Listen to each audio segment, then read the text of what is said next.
नमस्कार, news point लेकर हाजिर हूं मैं राजीव। दोस्तों, पश्चिम बंगाल से लेकर तमिलनाडु तक इस समय सियासी घमासान तेज है। एक तरफ पश्चिम बंगाल में कानून व्यवस्था के मामले में बीजेपी फंसी हुई है और दूसरी तरफ तमिलनाडु में टीवीके को सरकार बनाने का आमंत्रण न देने का जो फैसला राज्यपाल राजेंद्र अर्लेकर ने किया है, उससे भी बीजेपी पर ही सवाल उठ रहे हैं, क्योंकि गवर्नर अर्लेकर को अब खुलकर बीजेपी का एजेंट कहा जा रहा है। इधर समाजवादी पार्टी के प्रमुख अखिलेश यादव ने भी आज कोलकाता में पूर्व सीएम ममता बनर्जी और अभिषेक बनर्जी से मुलाकात की। अभी क्या मुलाकात की है, जरा ये स्क्रीन पर ले आइए जरा इस तस्वीर को। अखिलेश यादव और ममता बनर्जी दोनों की मुलाकात, ये मुलाकात की तस्वीर देखिए। अखिलेश यादव और गले लगा रहे हैं अभिषेक बनर्जी को यहाँ, और ममता बनर्जी से मिलते हुए शॉल उनको पहनाते हुए यहाँ पर अखिलेश यादव दिखाई दे रहे हैं। ये तस्वीर है। अखिलेश यादव ने इस मौके पर कहा है कि दीदी आप हारी नहीं हैं, और वहीं अभिषेक बनर्जी से गले मिलकर उन्होंने कहा है कि आप खूब अच्छे से लड़े। इसके अलावा अखिलेश यादव ने पत्रकारों से चर्चा में भी बताया कि बीजेपी ने कैसे चुनावी धांधली में जीत हासिल कर ली है। आइए जरा सुनिए यहाँ अखिलेश यादव को, सुनिए जरा। मैं अभी आर्यन दीदी से मिलकर के आया हूँ। अभिषेक जी मेरे साथ हैं। हमें याद है जिस समय निष्पक्ष चुनाव हुआ, दीदी यहाँ की मुख्यमंत्री बनी, और आज हम लोगों को सबको मिलकर के जो इलेक्शन में बेईमानी हुई है उसके लिए खड़ा होना पड़ेगा। ईमानदारी से इलेक्शन जब हुआ, इलेक्शन कमीशन ने जब इलेक्शन कराया तो वो जीती, और इस बार जो मल्टी लेयर माफियागिरी हुई है इलेक्शन में, कोई कभी सोच नहीं सकता था कि इस तरह की बेईमानी Bharatiya Janata party, election commission, उनके संगी साथी, खुफिया लोग, अंडरग्राउंड लोग मिलकर के इस तरह का चुनाव करेंगे। अभी तक तो हम ये सुनते थे कि जो आज बंगाल करता है वो देश कल करता है, लेकिन बीजेपी ने जो उत्तर प्रदेश में किया बेईमानी, वो एक ट्रायल था उनका, और उससे सीख करके पूरा का पूरा चुनाव उन्होंने लूट लिया। तो कैसे पूरा का पूरा चुनाव लूटा है, यहां पर बीजेपी ने, अखिलेश यादव कह रहे हैं। आपको बता दूं कि अखिलेश यादव ने के इस दौरे में उनसे बीजेपी नेता शुभेंदु अधिकारी के पीए की हत्या पर भी सवाल पूछे गए, तो उन्होंने सीधे कहा कि इस बारे में आप गृह मंत्री अमित शाह से पूछिए, वो तो देश के गृह मंत्री हैं। यानी बंगाल जीतते ही अब बीजेपी फंसती हुई दिख रही है, और सवाल अब कहा जा रहा है कि गृह मंत्री से पूछिए, बीजेपी की का जो शासन है उससे पूछिए। हालांकि अपने पीए की हत्या पर शुभेंदु अधिकारी ने ममता बनर्जी को घेरते हुए कहा है कि जिस तरह से यह घटना हुई उसकी निंदा के लिए शब्द नहीं है। चंद्रनाथ रथ की हत्या के पीछे एक ही वजह है, वो भाजपा के शुभेंदु अधिकारी का निजी सहायक थे, और हाल में हुए विधानसभा चुनाव में शुभेंदु अधिकारी ने भवानीपुर विधानसभा सीट से ममता बनर्जी को हराया है। उनकी हत्या के पीछे यही वजह हो सकती है, ये शुभेंदु अधिकारी कह रहे हैं। उनका बयान है कि इसके पीछे सीधे सीधे वो टीएमसी का नाम ले रहे हैं, क्योंकि ममता बनर्जी को उन्होंने हराया इसीलिए। तो जिस तरह से शुभेंदु अधिकारी ने ये कहा है कि उन्होंने ममता बनर्जी को हराया इसीलिए उनके पीए की जान ले ली गई, उससे साफ समझ में आता है कि अभी ममता बनर्जी के खिलाफ माहौल बनाने की और कोशिश बीजेपी करेगी। लेकिन क्या इसमें उसे सियासी फायदा होगा या फिर उल्टा वो और फंस जाएगी, ये देखना होगा। और यहां पर कल रात की घटना है, जो साथी जानते हैं कि क्या कुछ हुआ है, जो नहीं जानते हैं उनके लिए यह बहुत इंपॉर्टेंट हो जाता है कि सीधे सीधे कोलकाता में अगर सीधे हत्या कर दी जाती है किसी की भी, तो आज लॉ एंड ऑर्डर कहां है। कल तक तो कहते थे कि ममता बनर्जी की तृणमूल पार्टी और उसके गुंडे, तृणमूल के गुंडे, ये कहते थे आप, लेकिन आज तो चुनाव के बाद भारतीय जनता पार्टी जीत चुकी है, उसके बाद ये हत्या क्यों? बुलडोजर क्यों? ये तमाम चीजें जो चल रही हैं, इससे साफ समझ में आता है कि आखिर ये बदला नहीं बदलाव की जो बात है, वहां पर बदला भी होगा बदलाव भी होगा वाला नारा चल रहा है। वैसे तमिलनाडु आते हैं दोस्तों, तमिलनाडु में भी बीजेपी फंसती हुई दिख रही है, जैसे इधर पश्चिम बंगाल में फंसी हुई दिख रही है, क्योंकि टीवीके को सरकार बनाने से रोकने की कोशिश के बाद अब एआईएडीएमके को छोड़कर लगभग सारे दल राज्यपाल के खिलाफ हो चुके हैं। आपको बता दूं कि चुनाव में बीजेपी विजय की पार्टी टीवीके यानी तमिलगा वेत्री कजगम 108 सीटों पर जीत हासिल कर राज्य की सबसे बड़ी पार्टी बनकर उभरी है। हालांकि तमिलनाडु विधानसभा में बहुमत का आंकड़ा 118 का है। ऐसे में एक्टर विजय एक्टर से इधर नेता बने, यानी अभिनेता से नेता बने विजय के पास सरकार बनाने के लिए जरूरी 118 में से 10 सीटें कम है, क्योंकि उनके पास 108 सीटें हैं। लेकिन कांग्रेस पार्टी के समर्थन के बाद अब टीवीके के पास कुल 113 विधायक हो जाते हैं, यानी अभी भी बहुमत से 5 सीटें कम हैं, जिसके बाद तमिलनाडु के राज्यपाल विश्वनाथ अर्लेकर ने विजय को पहले बहुमत स्पष्ट करने को कहा है। आज गुरुवार को राजभवन के बयान में कहा गया है, राजभवन का बयान है, राजभवन की तरफ से जो बयान आया है वो बयान में क्या कहा गया है जरा आपके सामने लाता हूं। बयान में कहा गया है कि तमिलनाडु के माननीय राज्यपाल थिरुराजेंद्र विश्वनाथ अर्लेकर ने आज 7 मई टीवीके के अध्यक्ष थिरु सी जोसेफ विजय को चेन्नई स्थित लोक भवन में आमंत्रित किया। बैठक के दौरान माननीय राज्यपाल ने बताया कि सरकार गठन के लिए जरूरी तमिलनाडु विधानसभा में बहुमत का समर्थन स्थापित नहीं हो पाया है। लेकिन गवर्नर का ये जो बयान है दोस्तों, ये जो राजनीतिक दलों को रास नहीं आ रहा है।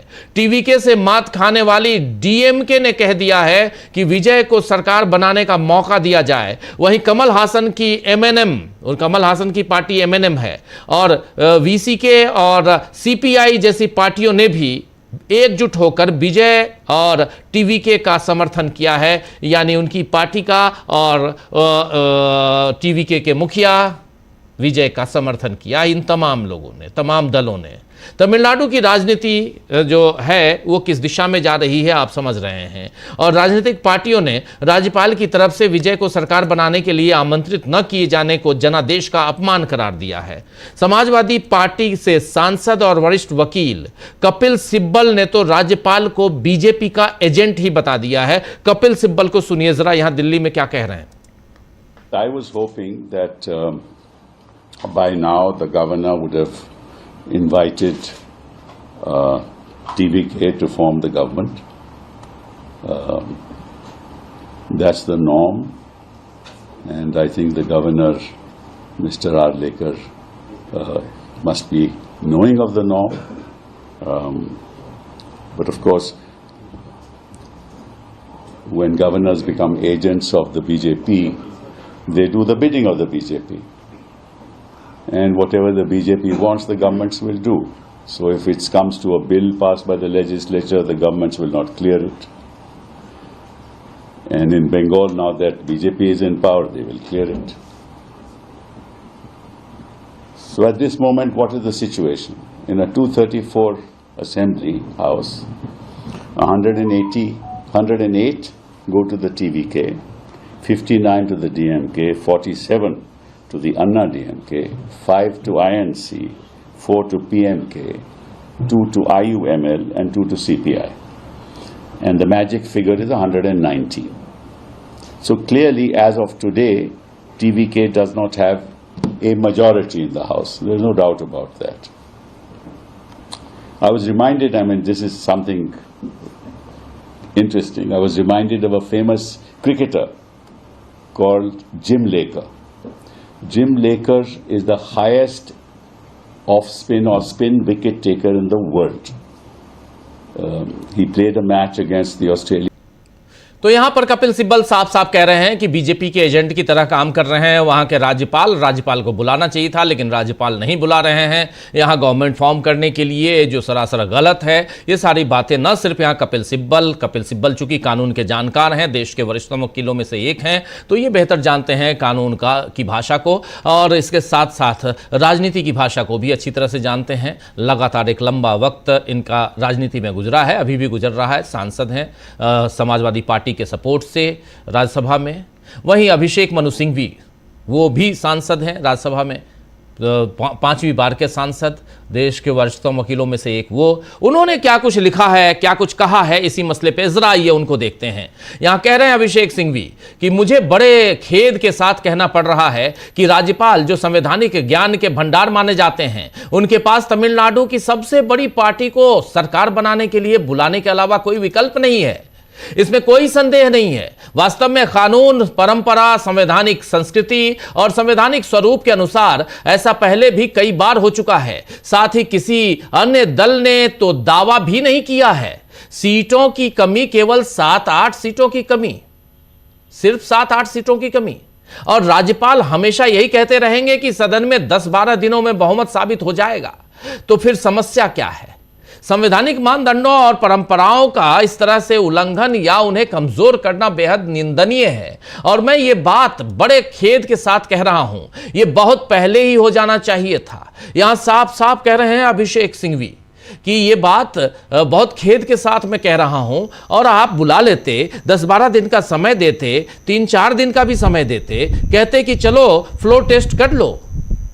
तमिलनाडु में खेल करने की कोशिश में बीजेपी है, यह साफ समझ में आ रहा है। और खुद मैदान में न उतरकर राज्यपाल और AIADMK के साथ खेल करवा रही है, यह सबको दिख रहा है। अब किस तरह यह खेल आगे बढ़ेगा और क्या इसमें फंस जाएगी बीजेपी, यह भी एक बड़ा सवाल यहां पैदा होता है। और इन सब से इतर सीधे अब तमिलनाडु से सीधे फिर बंगाल चलते हैं।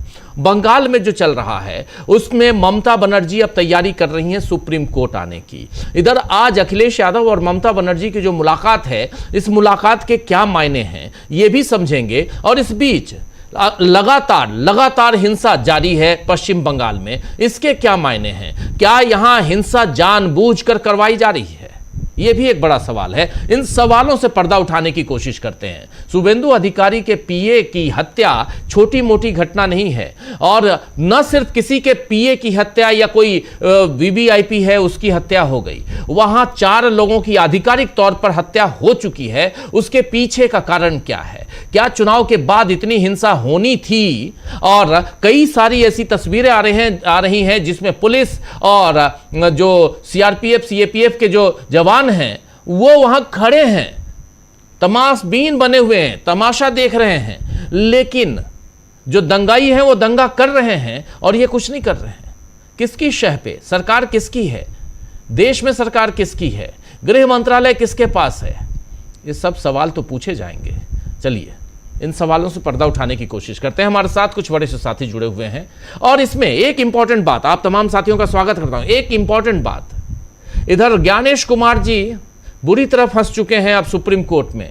2 दिनों तक लगातार चली है सुप्रीम कोर्ट में ज्ञानेश कुमार के खिलाफ, ज्ञानेश कुमार तो इनडायरेक्ट रूप से फंसे हुए हैं। सुप्रीम कोर्ट में चर्चा ये चल रही है, दलीलें ये पेश की जा रही हैं कि ज्ञानेश कुमार और उनके सहयोगियों की जो नियुक्ति है वो गैर कानूनी नियुक्ति है, और उसमें इस नियुक्ति के जो जूरी के 3 सदस्य हैं, इन 3 सदस्यों में से 2 को एक ही जगह से उठा के आप बैठा दिए हैं, और उसमें चीफ जस्टिस ऑफ इंडिया को हटा दिया गया है। चीफ जस्टिस ऑफ इंडिया को हटाने के पीछे की रणनीति क्या है, राजनीति क्या है, और अगर अब इस कानून को खत्म कर दिया जाए तो फिर आगे क्या होगा? आज दिन भर आप DB लाइव पर देख रहे होंगे, हमारे साथी अमलेंदु उपाध्याय जी इस पे लगातार लाइव थे, और साथ में समीरात्मज मिश्र जी थे, और इस पर काफी चर्चा हुई है। आप लोगों में से कई सारे साथी लाइव कार्यक्रम को देख रहे थे, जो नहीं देख रहे होंगे इस पे भी आज इस चर्चा में हम उस पर भी बात करेंगे, क्योंकि चुनाव आयोग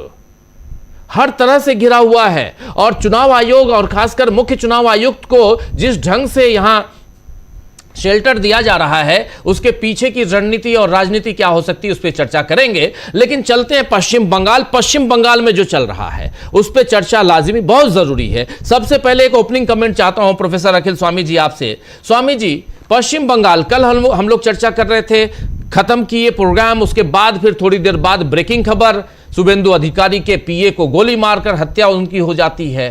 और उसके बाद शुभेंदु अधिकारी का बयान आपने देख लिया, साफ साफ कह रहे हैं कि उन्होंने कि टीएमसी ने मरवाया है क्योंकि मैंने ममता बनर्जी को हराया। अरे भाई, आपने तो पिछली बार भी ममता बनर्जी को हरवाया था, हराए थे आप नंदीग्राम से, और ऐसे ही लाइट बंद कर दी थी। हमारे श्री 108 ज्योतिषाचार्य अमलेंदु उपाध्याय जी जैसा बता रहे थे, उसी हिसाब से इस बार भी हुआ, पिछली बार भी हुआ। तो जरा आपसे समझना चाहता हूं कि पिछली बार कुछ नहीं हुआ और इस बार हत्या हो जाती है, इसके पीछे की रणनीति क्या हो सकती है? और यह आरोप लगाने से पहले क्या शुभेंदु अधिकारी पिछला अपने रिकॉर्ड को नहीं समझे होंगे? खंगाला नहीं होगा? और बड़ा शक है, ये मुझे खतरा लग रहा है। न ये हिंसा जो है ये टीएमसी करा रही है, न ये बीजेपी करा रही है, ये बांग्लादेश और चीन के आतताई सीमा पार से हमारे देश के अंदर अशांति पैदा करने की कोशिश कर रहे हैं। क्योंकि देखिए, मैं ये मानता हूं कि टीएमसी तो इस स्थिति में नहीं है, आज के तारीख में उसके कार्यकर्ता भागते फिर रहे होंगे अपनी जान बचाने के लिए, तो वो अटैक नहीं कर सकते। ये तो देखिए बिल्कुल नेचुरल प्रोसेस है।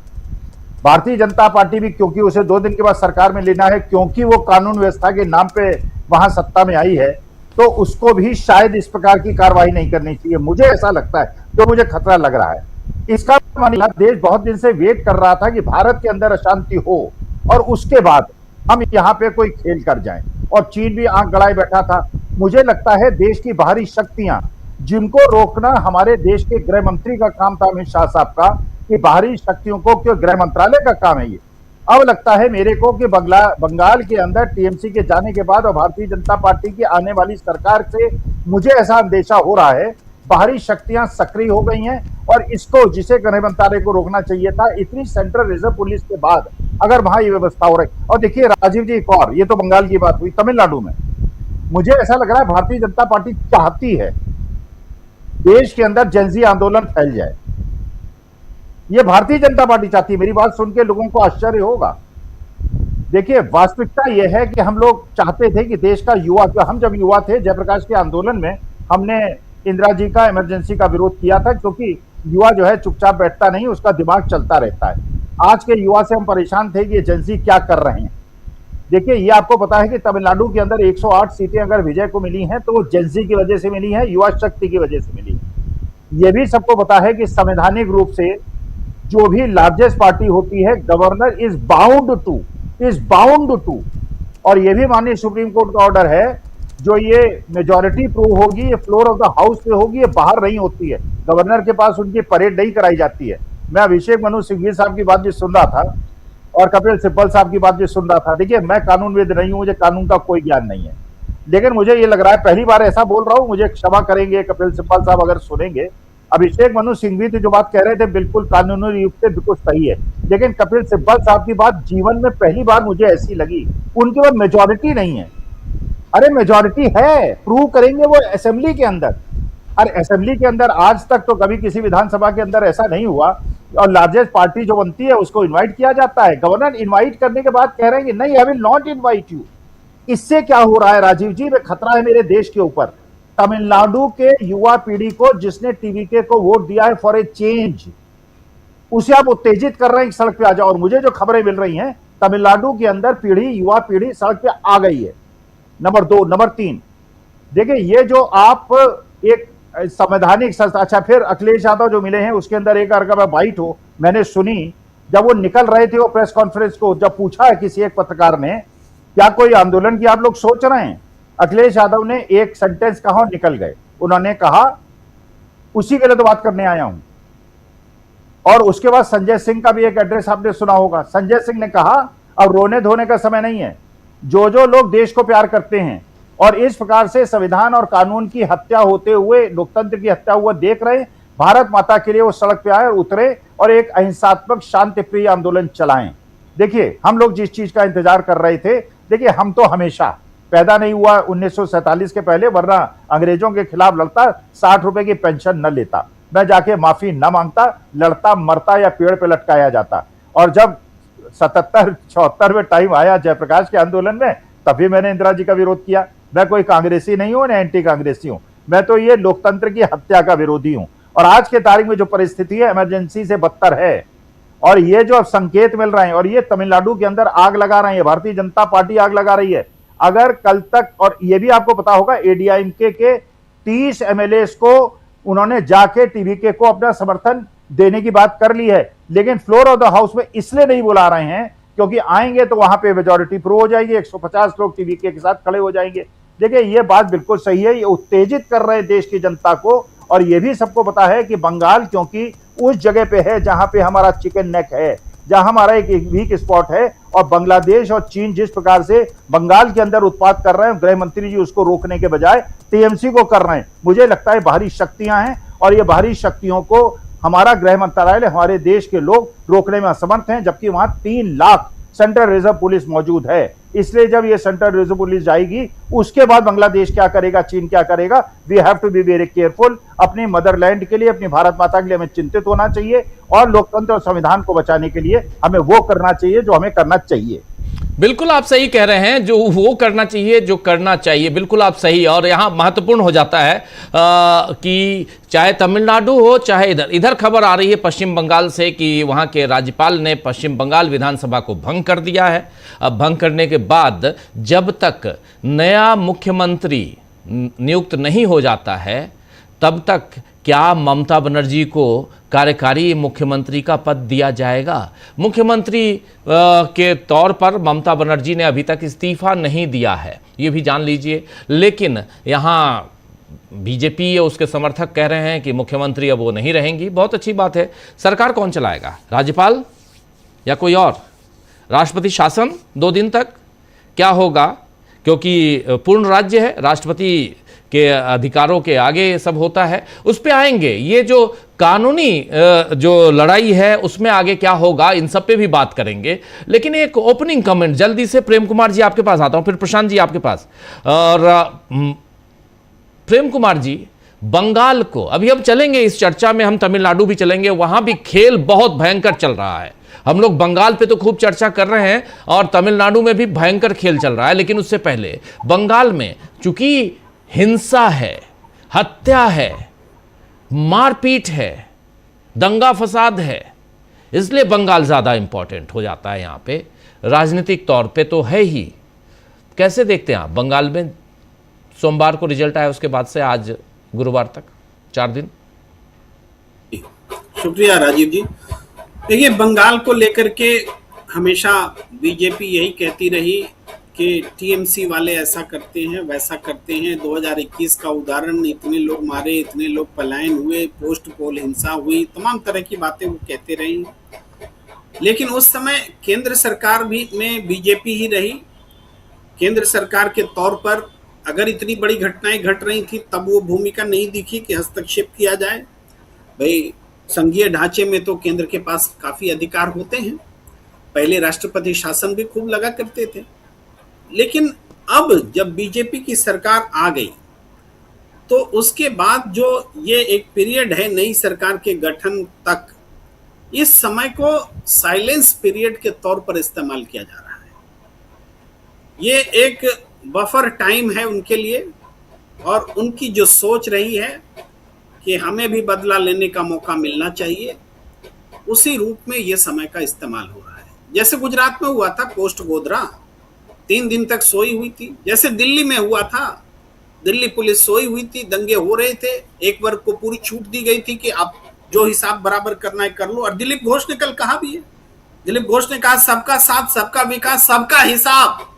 हाँ, नारा दे दिया, अब सबका हिसाब नारा। तो ये ऐसा नहीं है, ये पूरी तरह से योजनाबद्ध तरीके से ये किया जा रहा है। और हम जब कहा करते थे कि अगर पश्चिम बंगाल बीजेपी ने जीत लिया तो देश का कोई प्रदेश उनके चंगुल से नहीं बचेगा, ये हम आपके प्लेटफॉर्म पर बार बार कहते रहे थे। तो वो डेमोक्रेसी को अपने हाथ में लेने और तानाशाही को स्थापित करने का की जो उच्चतम सीमा हो सकती थी वो कल्पना उसमें शामिल थी, और वो दिखता है।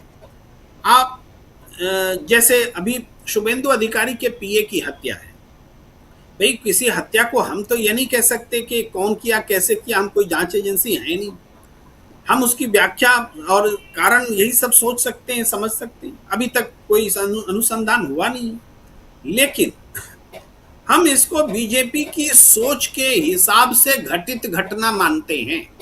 इसको मैं थोड़ा सा एक्सप्लेन करना चाहता हूं। जैसे पश्चिम बंगाल में फाल्टा में पूरा चुनाव रद्द कर दिया गया। भाई जब पुनर्मतदान का फैसला हुआ उस समय फाल्टा में सब कोई फाल्ट नहीं दिख रहा था, लेकिन उसके बाद फाल्टा में फाल्ट ही फाल्ट दिखा। अब पूरे विधानसभा का चुनाव रद्द कर दिया गया। तो अब आज हमें समझ में आता है कि क्या तृणमूल कांग्रेस के पास पूरे 294 सीट में एक फाल्टा ही था, जहां पर कि उसने व्यापक बेईमानी उनको करनी थी और बाकी 293 में उनको नहीं करनी थी। तो फाल्टा क्यों किया गया? फाल्टा इसलिए किया गया ताकि ये परसेप्शन बनाया जाए तृणमूल तो पूरे प्रदेश को फाल्टा बनाना चाहते थे, हमने एक फाल्टा पकड़ लिया, ये था। इसके अलावा वो जहांगीर जो जिसको एक सिंघम तथाकथित सिंघम ललकार रहा था, उसके बारे में आज की मीडिया क्या दिखा रही है वो भी बहुत चर्चा में है कि मीडिया ये दिखा रही है कि जहांगीर का भी क्या वही हश्र होगा जो अतीक अहमद का हुआ था, ये दिखा रही है। आप समझिए कि मीडिया कितने इमेजिनेटिव है और कितना डिस्ट्रक्टिव इमेजिनेशन है कि वो जहांगीर की हत्या होते देखना चाह रहा है आज की मीडिया। ये हम कहना चाहते हैं, ये भी उसी सोच का परिणाम है, ये भी उसी अलाइनमेंट के साथ आता है जो हम जिस बीजेपी की सोच की हम को एक्सप्लेन करना चाह रहे हैं। तो अब आते हैं इस पॉइंट पर, हिंसा वाले पॉइंट पर। वो हिंसा क्या है कि बीते ये जो साइलेंस पीरियड में जो बीजेपी की ओर से हिंसा हो रही है, जिसमें तृणमूल कांग्रेस के कार्यकर्ताओं को मारा जा रहा है, दौड़ाया जा रहा है, दफ्तर तोड़े जा रहे हैं, दफ्तर जलाए जा रहे हैं, कांग्रेस के दफ्तर पर भी हमला हुआ है, लेनिन की मूर्तियां तोड़ी गई हैं, ये सारी जो घटनाएं हो रही हैं और बेरोक टोक हो रही हैं, पुलिस की सहमति से, अर्धसैनिक बलों की मौजूदगी में ये सारी घटनाएं हो रही हैं, मानो उनका समर्थन मिला हुआ है। अब मुख्य समर्थन नहीं बोलते हम इसको सक्रिय समर्थन बोलते हैं, जहां निष्क्रियता ही सक्रियता है। पुलिस बल निष्क्रिय रह करके सक्रिय रूप से हिंसा को बढ़ावा दे रही है, ये हम कहते हैं। तो इसमें ये जो चीजें हो रही हैं व्यापक रूप से हो रही हैं, तो सोशल मीडिया में बीजेपी के बारे में एक धारणा बन रही है कि बीजेपी हिंसा करा रही है। ऐसे में एक बड़ा उनको घटना चाहिए था जिस घटना की को वो अवसर बना सके कि ये सारी घटना तृणमूल कांग्रेस कर रही है, हत्या ममता बनर्जी करा रही है, हत्या अभिषेक बनर्जी करा रही है। अब पूरी जो बहस है इस शुभेंदु अधिकारी के पीए की हत्या के बाद इस बात पर आ गई कि क्या तृणमूल कांग्रेस ने हत्या कराई है या नहीं। अरे रोज जो हत्या करा रहा है, रोज जो हिंसा कर रहा है, उस पर बात नहीं हो रही है और उस पॉइंट को उठा करके यहाँ पटक दिया। ये उनका प्रैक्टिस है, तरीका है उनका। तो उस तरीके के तहत हम ये नहीं कहते कि बीजेपी ने हत्या कराई या तृणमूल ने कराई, ये हम कह नहीं सकते, मैंने पहले ही कहा। लेकिन इस घटना के बाद जो हो रहा है वो हम बता रहे हैं, वो यही रहा है कि पूरा फोकस तृणमूल कांग्रेस पर ला दिया जाए। और वो जो चुनाव धांधली है जिसको लेकर के आज अखिलेश यादव का वहां जाना भी माने रहता, मैं उस पर नहीं आऊंगा, बाद में आप चर्चा करेंगे। लेकिन वो चुनाव की धांधली पर जो बड़ा विस्फोट सामने आया है, चाहे द वायर की रिपोर्ट हो, चाहे दूसरी रिपोर्ट हो, और उसमें 150 सीटें ऐसी रही जिसमें 99 सीटें बीजेपी जीत जाती है और 99 में उससे पहले उसके पास 19 सीटें थी, यानी 80 सीटों की बढ़त वहीं दिखती है। ये सारी चीजें और वो 49 सीटों पर जो 27 लाख का प्रभाव दिखता है कि जीत हार का मार्जिन जो है 2500, 5000, 6000, और जो वोटर्स जिनको जिंदा वोटर हैं, जिनके पास सबूत है, जो ट्रिब्यूनल में है, उसका मार्जिन 10,000, 15,000 है, उसकी उपस्थिति 10-15 हजार है। यानी स्पष्ट रूप से चुनाव प्रभावित हुआ है। तो इस पर बहस ना हो, इस पर चर्चा ना हो कि चुनाव को प्रभावित किया गया है, एसआईआर के बहाने चुनाव को लूटा गया है, केंद्रीय बलों की मौजूदगी में तृणमूल कांग्रेस को डराया जा रहा है, धमकाया जा रहा है, एक ऐसी स्थिति बनाई जा रही कि हमें भी बदला लेने का हक है वाला माहौल बनाया जा रहा है। इस पर चर्चा ना हो, इसलिए वो पीए की हत्या पर सारा फोकस किया जा रहा है। बंगाल की ताजा स्थिति पर मेरी यही टिप्पणी है। जी, बंगाल की ताजा स्थिति बहुत भयंकर, वहां पे जो बवाल मचा हुआ है इसको लेकर लगातार चर्चा हो रही है। इन सब के बीच अखिलेश यादव का वहां जाना ये क्या मायने रखता है ये भी समझते हैं। जरा प्रशांत जी, अखिलेश यादव पहुंच गए वहां बंगाल, ममता बनर्जी अभी तस्वीर देखिए, और इसके अलावा अब डेवलपमेंट देखिए। इसी चर्चा के दौरान डेवलपमेंट ये भी है कि बंगाल की जो विधानसभा है उसको राज्यपाल ने भंग कर दिया है। इसके बाद क्या स्थिति बनती है ये जरा समझाइए। और साथ साथ अब सुप्रीम कोर्ट में चुनाव आयोग के खिलाफ और चुनाव आयुक्तों की नियुक्ति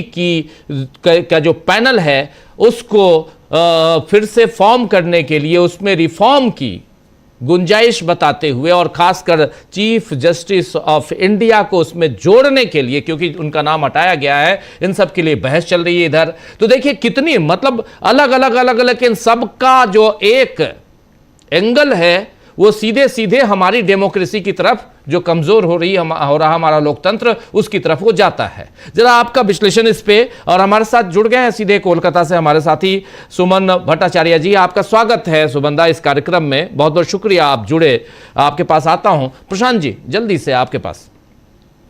जी देखिए राजीव जी, पहली बात तो जो शुभेंदु अधिकारी के पीएस की हत्या है कल रात की, ये बहुत गंभीर मामला है। मैं बिना किसी निष्कर्ष पे पहुंचे कुछ बातें रखूंगा, क्योंकि जांच का विषय है, पुलिस जांच कर रही है। लेकिन आप ये देखिए कि पिछली बार चुनाव के बाद भी हिंसा हुई थी, इस बार भी हिंसा हुई है। जो चुनाव के बाद की हिंसा है, अभी भी आप फुटेज अगर आप देखेंगे तो वो भीड़ की हिंसा होती है, यानी कार्यकर्ताओं की या समर्थकों की एक भीड़ घुसती है जो तृणमूल के दफ्तरों की में आग लगा रही है। वो सीआरपीएफ उनको नहीं रोक रही, वो अलग बात है, लेकिन वो भीड़ की हिंसा है। शुभेंदु अधिकारी के पीएस की हत्या योजनाबद्ध हत्या है। एक गाड़ी उसकी गाड़ी को रोकती है, मोटरसाइकिलों से कुछ लोग हैं, पॉइंट ब्लैंक वो उनकी कई राउंड वो गोली चलाते हैं और ऑन द स्पॉट हत्या होती है और वो भाग जाते हैं। ये प्लान्ड मर्डर है, और वो भी जो गाड़ी के नंबर प्लेट है वो फेंक पाए गए। तो ये योजनाबद्ध हत्या है, ये मॉब वायलेंस नहीं है। अब शुभेंदु अधिकारी मुख्यमंत्री पद के प्रबल दावेदार हैं पश्चिम बंगाल में, और वो अकेले नहीं है, और भी दावेदार हैं। तो ये हत्या बहुत सारे घटनाओं को या संभावनाओं की तरफ इशारा कर रही है। ये कोई मामूली घटना नहीं है, और इस बात को इस ढंग से देखा जाना चाहिए कि शुभेंदु अधिकारी मुख्यमंत्री पद के प्रबल दावेदार हैं, और वो अकेले नहीं है, और भी लोग हैं। अब ये जांच का विषय है कि वो उसके पीछे क्या है क्या नहीं, लेकिन ये जो दिख रहा है प्रामा फेसी, वो ये दिख रहा है कि ये मॉब वायलेंस नहीं है, ये योजनाबद्ध हत्या है। कौन लोग हैं, साजिश क्या है, मंशा क्या है, मोटिव क्या है, ये अब सामने आएगा, लेकिन बहुत गंभीर मामला है। दूसरा, मैं आगे बढ़ूं, एक छोटी सी एक और बात पे ध्यान देना चाहता हूँ कि आज महुआ मोइत्रा इंडिगो की फ्लाइट से कलकत्ता से दिल्ली आ रही थी पार्लियामेंट्री कमेटी की मीटिंग में पार्टिसिपेट करने। उनको कुछ यात्रियों ने लिंच मॉब की तरह उनको ऊपर हमला किया या गालियां दी, या वो बहुत बदसलूकी की है, और एक बिल्कुल लिंच मॉब की शक्ल में। ये बहुत चिंता की बात है कि मेंबर ऑफ पार्लियामेंट हवाई जहाज के अंदर भी अगर सुरक्षित नहीं है तो भी देश का नागरिक का सुरक्षित होगा। तो और ये लिंच मॉब कौन बना रहा है, ये समाज में नफरत कौन घोल रहा है, उसमें बड़ा हिस्सा जो है उसी मीडिया का है जिसकी बात हम लोग अक्सर करते हैं। अब बात करते हैं जी तमिलनाडु की, फिर मैं आता हूँ इलेक्शन कमीशन की बात पे भी बहुत संक्षेप में। तमिलनाडु में बोम्बई केस के बारे में हम सब जानते हैं कि राजभवन में बहुमत से साबित नहीं करना है, विधानसभा में साबित करना, वही एक फ्लोर है। बहुमत क्या होता है? मैंडेट एक जो जनादेश है और बहुमत दो अलग अलग बातें हैं। जनादेश बहुत स्पष्ट रूप से विजय के पास है, टीवीके के पास है, बहुमत नहीं है उनके पास। ऐसा देश में कई बार हुआ है, वाजपेयी जी के साथ हुआ, उनसे तो नहीं पूछा गया था। शंकर दयाल शर्मा ने जब राष्ट्रपति थे कि आप चिट्ठियां लाओ, तो बहुमत विधानसभा में साबित होगा। अब जो बहुमत का आंकड़ा है वो ऊपर नीचे होता है। बहुमत ये नहीं है कि जितनी विधानसभा की स्ट्रेंथ है उसका आधा, मौजूद विधायकों का आधा, आधे से ऊपर मौजूद विधायकों का, जो उस वक्त वोटिंग के समय विधानसभा में होंगे, और जो अगर वोटिंग के समय मौजूद भी है सभा के अंदर, विधानसभा में, चैम्बर में, लेकिन अगर वो एब्सटेन का बटन दबाते हैं, तो एब्सटेन के बटन दबाने पे भी मान लीजिए कि अगर 15 एमएलए भी एब्सटेन का बटन दबाते हैं तो वो हाफवे मार्क, यानी जो बहुमत का आंकड़ा है, वो 8 नीचे हो जाता है। तो इसलिए गवर्नर साहब ये क्यों कर रहे हैं, अब इस बात को समझना बड़ा जरूरी है। गवर्नर साहब इसलिए, गवर्नर कठपुतली है दिल्ली की और केंद्र सरकार की। गवर्नर ऐसा क्यों कर रहे हैं? इस पूरे टाइम में पर्दे के पीछे सीबीआई, ईडी, इनकम टैक्स, तमाम सारी जो ताकतें हैं वो एक्टिव हो गई होंगी और विजय के ऊपर दबाव बन रहा होगा कि आप AIADMK के साथ मिलकर सरकार बनाओ, जो विजय नहीं चाहते हैं, जो टीवीके नहीं चाहती है। दबाव यही है, क्योंकि इनको, गवर्नर साहब को, जहां जो कठपुतली जिसकी है, जो डोर खींच रहा है गवर्नर की, उसको मालूम है कि अगर टीवीके को बुलाया गया और बहुमत साबित करने को उनसे कहा गया, तब AIADMK, जैसा अभी प्रोफेसर स्वामी कह रहे, टूट सकती है, उसके अंदर स्प्लिट हो सकता है, और ना भी हो तो भी वो बहुमत साबित कर लेंगे। तो ये जो टाइम हो रहा है, टाइम बाई किया जा रहा है गवर्नर के द्वारा, ये बेसिकली पर्दे के पीछे जो एजेंसियों की कारीगरी चलती है वो हो रहा है काम। विजय पर दबाव डालने का काम हो रहा होगा। अभी जो कल तक खुलासा हो जाएगा सामने, लेकिन अगर तमिलनाडु में जनादेश का अपमान करेंगे और बहुत डिले करेंगे तो लोगों में गुस्सा भड़केगा, और ये संविधान का भी अनादर है। अब जो सुप्रीम कोर्ट में मामला आया, उसके बारे में अगर मैं अगले राउंड में बात करूं, राजीव जी जी बिल्कुल बिल्कुल, सुप्रीम कोर्ट का मामला ऐसे भी सेकंड राउंड में हम उस पर बात करेंगे। सुमन भट्टाचार्य जी हमारे साथ जुड़े हुए हैं, जरा उनके पास आता हूं, फिर अमलेंदु जी आपके पास आता हूं। सुमन भट्टाचार्य जी, जरा आपसे समझूं कि ये शुभेंदु अधिकारी के PA की हत्या, और शुभेंदु अधिकारी खुद कह रहे हैं कि ममता बनर्जी को चूंकि मैंने हरा दिया इसीलिए हत्या करवा दी। एक लॉजिक आपको ज़रा समझ में आ रहा हो तो मुझे समझाने की कोशिश कीजिए कि ऐसे में तो हिंदुस्तान में कई लोग हैं जो हराते रहते हैं एक दूसरे को। पॉलिटिक्स में तो ये चलता है, कोई जीतता है कोई हारता है, तो इसमें क्या उसकी हत्या हो जाती है, उसके PA की, किसी की मर्डर हो जाता है क्या? एक तो ये सवाल उठता है, ये लॉजिक आपके गले में उतरती है, ये बात उतरती है क्या? एक तो ये। दूसरी चीज़, अब चूंकि वो विधानसभा भंग कर दी गई है, उसके बाद आगे क्या है? तीसरी बात यहाँ पे अखिलेश यादव के कोलकाता आने से, ममता बनर्जी से मिलने से, उसके बाद आगे की राजनीति वहाँ क्या दिखाई देती है? देखिए, पहला बात जो है, आपने शुभेंदु अधिकारी का जो PA था, जो रॉथ, उसके मौत के बारे में जो मेरे को पूछा है, देखिए वो इन्वेस्टिगेशन चल रहा है और इन्वेस्टिगेशन से ही पता चलेगा इस शर्मनाक खून के पीछे कौन है। लेकिन क्योंकि मैं कलकत्ता से हूं और आप लोग बाहर से हैं, मैं सिर्फ आपको ये इंफॉर्मेशन देना चाहता हूं। मिस्टर रॉथ जो कल रात गोली में मर गए, वो शुभेंदु अधिकारी का फोर्थ PA जिनको ऐसा मौत हुआ है। 1918 में 2018 में उनका पहला जो पीए का मौत हुआ था उसका नाम था प्रदीप झा। उसके बाद 2019 में उनका और एक पीए का मौत हुआ था, 2020 में और उनका और एक पीए का मौत हुआ, और 2026 में जब शायद वो चीफ मिनिस्टर बनने के बिल्कुल उस पंक्ति पे खड़े हैं, उस वक्त उसका जो प्रेजेंट पीए है मिस्टर रॉथ, उनका मौत हो जाता। तो मैं कोई लाइन ड्रॉ नहीं करना चाहता हूं, मैं सिर्फ इंफॉर्मेशन बता रहा हूं।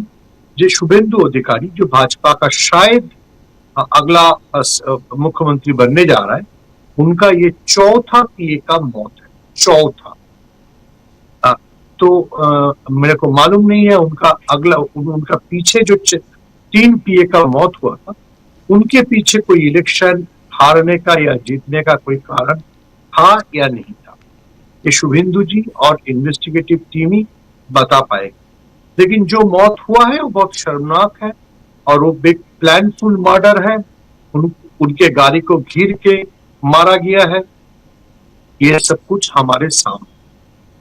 दूसरा बात आता है, जब विधानसभा को असेंबली को भंग कर दिया गया है, क्योंकि जो नया नोटिफिकेशन, जो नया असेंबली का नोटिफिकेशन वो इलेक्शन कमीशन राज्यपाल के पास, गवर्नर के पास पहुंचा दिया है।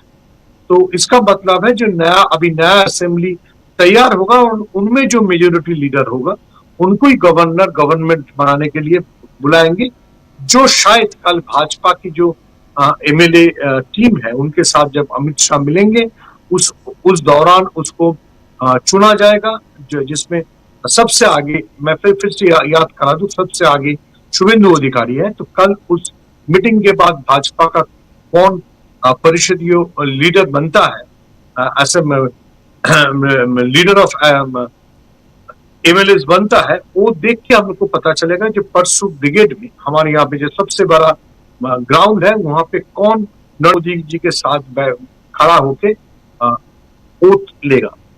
तीसरा बात आप जो कहते हैं वो मेरे ख्याल से जो सोच से हम लोग आगे बढ़ रहे हैं, हम लोग मीन्स हम बंगाल के लोग आगे बढ़ रहे हैं, उसके लिए बहुत इंपॉर्टेंट है जो अखिलेश जी आज ममता जी के पास पहुंचा और इस चुनाव में जो ममता जी का जो एलिगेशन है, जितना चोरी हुआ है, ये सब है, उसको सपोर्ट किया है।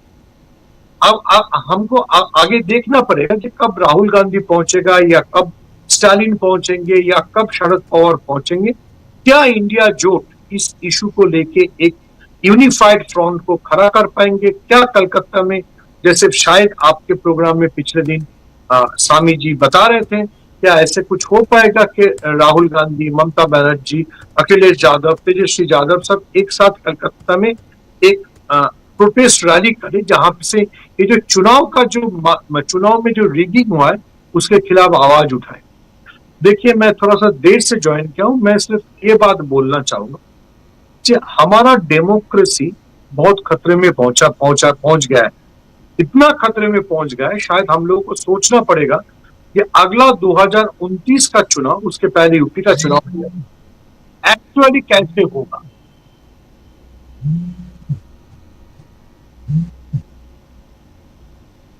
तो वो थोड़ा सा हम लोगों को समझने पड़ेगा, क्योंकि मेरे ख्याल से बंगाल में एक बहुत अच्छा मॉडल भाजपा ने दिखा दिया कि कैसे चुनाव को मैनिपुलेट कर सकते हैं आप, लूट कह सकते हैं आप, जो भी हुआ है वो कैसे किया गया है।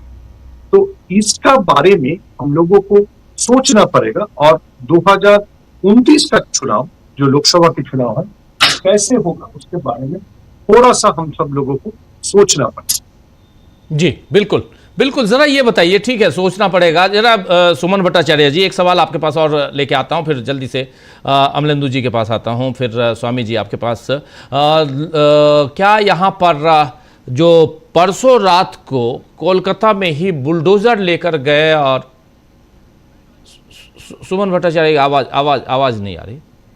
जी जी, मैं एक बात कह सकता हूं, मैं जी जी अचानक मेरे घर पे कोई आ गया, इसलिए मैंने वो बात नहीं कर पाया। जी बुलडोजर जो टंडन जी जो मॉब वायलेंस के बारे में कहते हैं, देखिए इसका भी एक बहुत सीधा पैटर्न है और एक अजीब सा पैटर्न है। ये बंगाल में जो मॉब कर रहा है वो आरएसएस बैक एक so called Hindu friendly mob कर रहा है। लेकिन अगर आपको याद रहेगा ऐसा ही मॉब बांग्लादेश में यूनुस के टाइम में ऐसा ही कुछ करता रहा। जो आपके खिलाफ है उसके घर पे जाओ, उसको डराओ धमकाओ, उसको रेजिग्नेशन देने के लिए बोलो। अगर आपका ऑपोजिशन यूनुस का जो ऑपोजिशन था उस पार्टी का उसको तोड़ दो, उसका ऑफिस तोड़ो, उसको डराओ, उसको धमकाओ, उसको बोलो आप पॉलिटिक्स नहीं कर सकते हो, आपका कोई सोशल एक्टिविटी नहीं है। मैं कहना चाहता हूं जो एक अजीब सा पैटर्न है जो मुस्लिम फंडामेंटलिस्ट लोग जो बांग्लादेश में करता है, वही चीज लगभग वही चीज हमारे बंगाल में हिंदू फंडामेंटलिस्ट मॉब कर रहे हैं। राजीव जी, मैं आपसे 5 मिनट का विनती चाहूंगा, 5 मिनट बाद में फिर से ज्वाइन कर रहा हूं। जी जी बिल्कुल बिल्कुल बिल्कुल बिल्कुल बिल्कुल, आप जुड़िए, फिर से जुड़िए।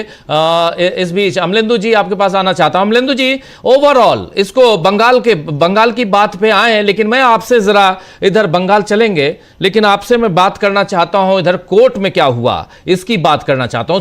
सुबह से शाम तक आप इसको कवर करते रहे हैं, इसलिए जल्दी से, क्योंकि देखिए बंगाल की बात हो या तमिलनाडु की बात हो, बात असम की हो या दूसरे राज्यों की बात हो, इससे पहले बिहार की बात हो, सब तरफ चुनाव की जब बात आती है तो चुनाव आयोग सामने आता है। और इस वक्त सुप्रीम कोर्ट में एक बहुत बड़ा केस, उस पर दलीलें चल रही हैं। अगली सुनवाई 14 तारीख को है, आज ही के दिन, ठीक आज के 7वें दिन है, यानी 14 तारीख आज के दिन गुरुवार को। जरा आपसे समझना चाहता हूं कि यहां पर आज जो दलीलें पेश की गई हैं कि चुनाव आयुक्त, मुख्य चुनाव आयुक्त की जो नियुक्ति है, अपॉइंटमेंट है, वही इलीगल है। यह दलील पेश की गई कि ये वही इलीगल है। जरा बताइए क्या क्या हुआ, जरा एक छोटा सा रिकैप कर दीजिए, और उसके अलावा क्या यहां पर दृश्य, क्या आगे की, हालांकि रिजल्ट जो है वो इसका फैसला सुप्रीम कोर्ट को सुनाना है, लेकिन जो दलीलें पेश की जा रही हैं उस आधार पर जरा समझना चाहता हूं कि क्या कुछ दिखाई देता है यहां से। राजीव जी, आज जो बहस शुरू हुई तो सबसे पहले विजय हंसारिया सीनियर एडवोकेट हैं, उन्होंने बहस की शुरुआत की, और बहस की शुरुआत करते हुए उन्होंने तमाम पक्ष जो थे उस पर प्रकाश डाला, और खासतौर से ये कि जो अनूप बर्नवाल का मामला आया था और जिसमें सुप्रीम कोर्ट ने आदेश दिया था कि भाई सीजेआई को शामिल किया जाए और नया कानून बनने तक वो व्यवस्था काम करेगी, उस पर उन्होंने प्रकाश डाला। और उन्होंने कहा कि जो नई व्यवस्था बनाई गई है, जो नया कानून बनाया गया है, इसमें कार्यपालिका का वर्चस्व हो जाता है और सुप्रीम कोर्ट का जो आदेश दिया गया था उसका इसमें पालन नहीं किया गया। इस पर सुप्रीम कोर्ट की तरफ से पूछा गया कि क्या उस आदेश में कुछ ऐसा था कि नए कानून में सीजेआई को शामिल किया जाए। उस पर उन्होंने कहा कि ऐसा नहीं था, लेकिन वो एक व्यवस्था थी, लेकिन जो व्यवस्था इस समय बनाई गई है, जो नया कानून बनाया गया है, उसमें सरकार का बहुमत है और नेता विपक्ष भी अगर उसमें शामिल है तो बहुमत उसका नहीं होता है, तो इसलिए वो काम नहीं कर सकता। उसके बाद राजीव जी, प्रशांत भूषण ने अपने तर्क रखे, और प्रशांत भूषण ने जो तर्क रखे उन्होंने कहा कि भाई ये कार्यपालिका का वर्चस्व है, आप इस कानून को अगर समाप्त भी कर देंगे तो वो दूसरा कानून ले आएंगे और उसमें भी वो कार्यपालिका का ही वर्चस्व रखेंगे, फिर वो उसमें स्पीकर को शामिल कर लेंगे, लोकसभा के उपराष्ट्रपति को शामिल कर लेंगे, तब भी कार्यपालिका का ही वर्चस्व रहेगा। तो इसलिए ये स्वतंत्र और निष्पक्ष जो है वो चुनाव आयोग नहीं हो सकता। और ये कहा प्रशांत भूषण ने कि अगर ये कानून आप निरस्त करते हैं तो इस कानून के जरिए जो नियुक्तियां हुई हैं वो स्वतः निरस्त हो जाएंगी। यानी अगर ये कानून निरस्त हो जाता है राजीव जी, तो ज्ञानेश कुमार गुप्ता, विवेक जोशी और डॉक्टर सुखबीर सिंह संधू चुनाव आयुक्त और मुख्य चुनाव आयुक्त नहीं रह जाएंगे। ये इसके निरस्त होते ही तुरंत होगा। और उसके बाद फिर जब और आगे बात चली तो प्रशांत भूषण ने बहुत सारी बातें रखी, तो उन्होंने कहा कि भाई ये जो भी सरकार आती है वो उससे अपने तरीके से करती है। इसके बीच जस्टिस दीपांकर दत्ता ने उन्होंने कुछ सवाल पूछा, उसके बाद उन्होंने कहा कि ये तो बहुमत की तानाशाही है। यानी जिस तरीके से ये काम कर हो रहा है ये बहुमत की तानाशाही है और ये एक खतरनाक संकेत है। विजय हंसारिया जो थे उन्होंने इस पे अपनी जब बात रखी थी, उन्होंने कहा कि देखिए लोकतंत्र जो है या संविधान जो है वो एक दिन में खत्म नहीं किया था। लोकतंत्र को धीरे धीरे खोखला किया जाता है, और ये जो काम हो रहे हैं ये धीरे धीरे लोकतंत्र को खोखला करने के काम है। और जो स्वतंत्र चुनाव आयोग है वो इसलिए जरूरी है कि लोकतंत्र की सबसे महत्वपूर्ण और पहली जिम्मेदारी जो है वो स्वतंत्र और निष्पक्ष चुनाव आयोग के ऊपर है। अगर चुनाव आयोग निष्पक्ष और स्वतंत्र नहीं होगा तो फिर सरकार भी निष्पक्ष नहीं होगी, और सरकार के दबाव में तमाम संवैधानिक संस्थाएं होंगी। कार्यपालिका के दबाव में फिर सुप्रीम कोर्ट से लेकर, और संबंधित सुप्रीम कोर्ट का नाम नहीं लिया उन्होंने, लेकिन जितनी भी संवैधानिक संस्थाएं हैं वो सब उसके दबाव में फिर होंगी और काम करेंगी, और फिर जो हमारे संविधान निर्माताओं ने देखा था वो सपना अधूरा का अधूरा रह जाएगा। इसके बाद राजीव जी शादान फरासत जो है वो सीनियर एडवोकेट हैं, वो खड़े हुए। उससे पहले संजय पारीक जो थे वो PUCL की तरफ से खड़े हुए और उन्होंने भी बहुत सारे सवाल उठाए।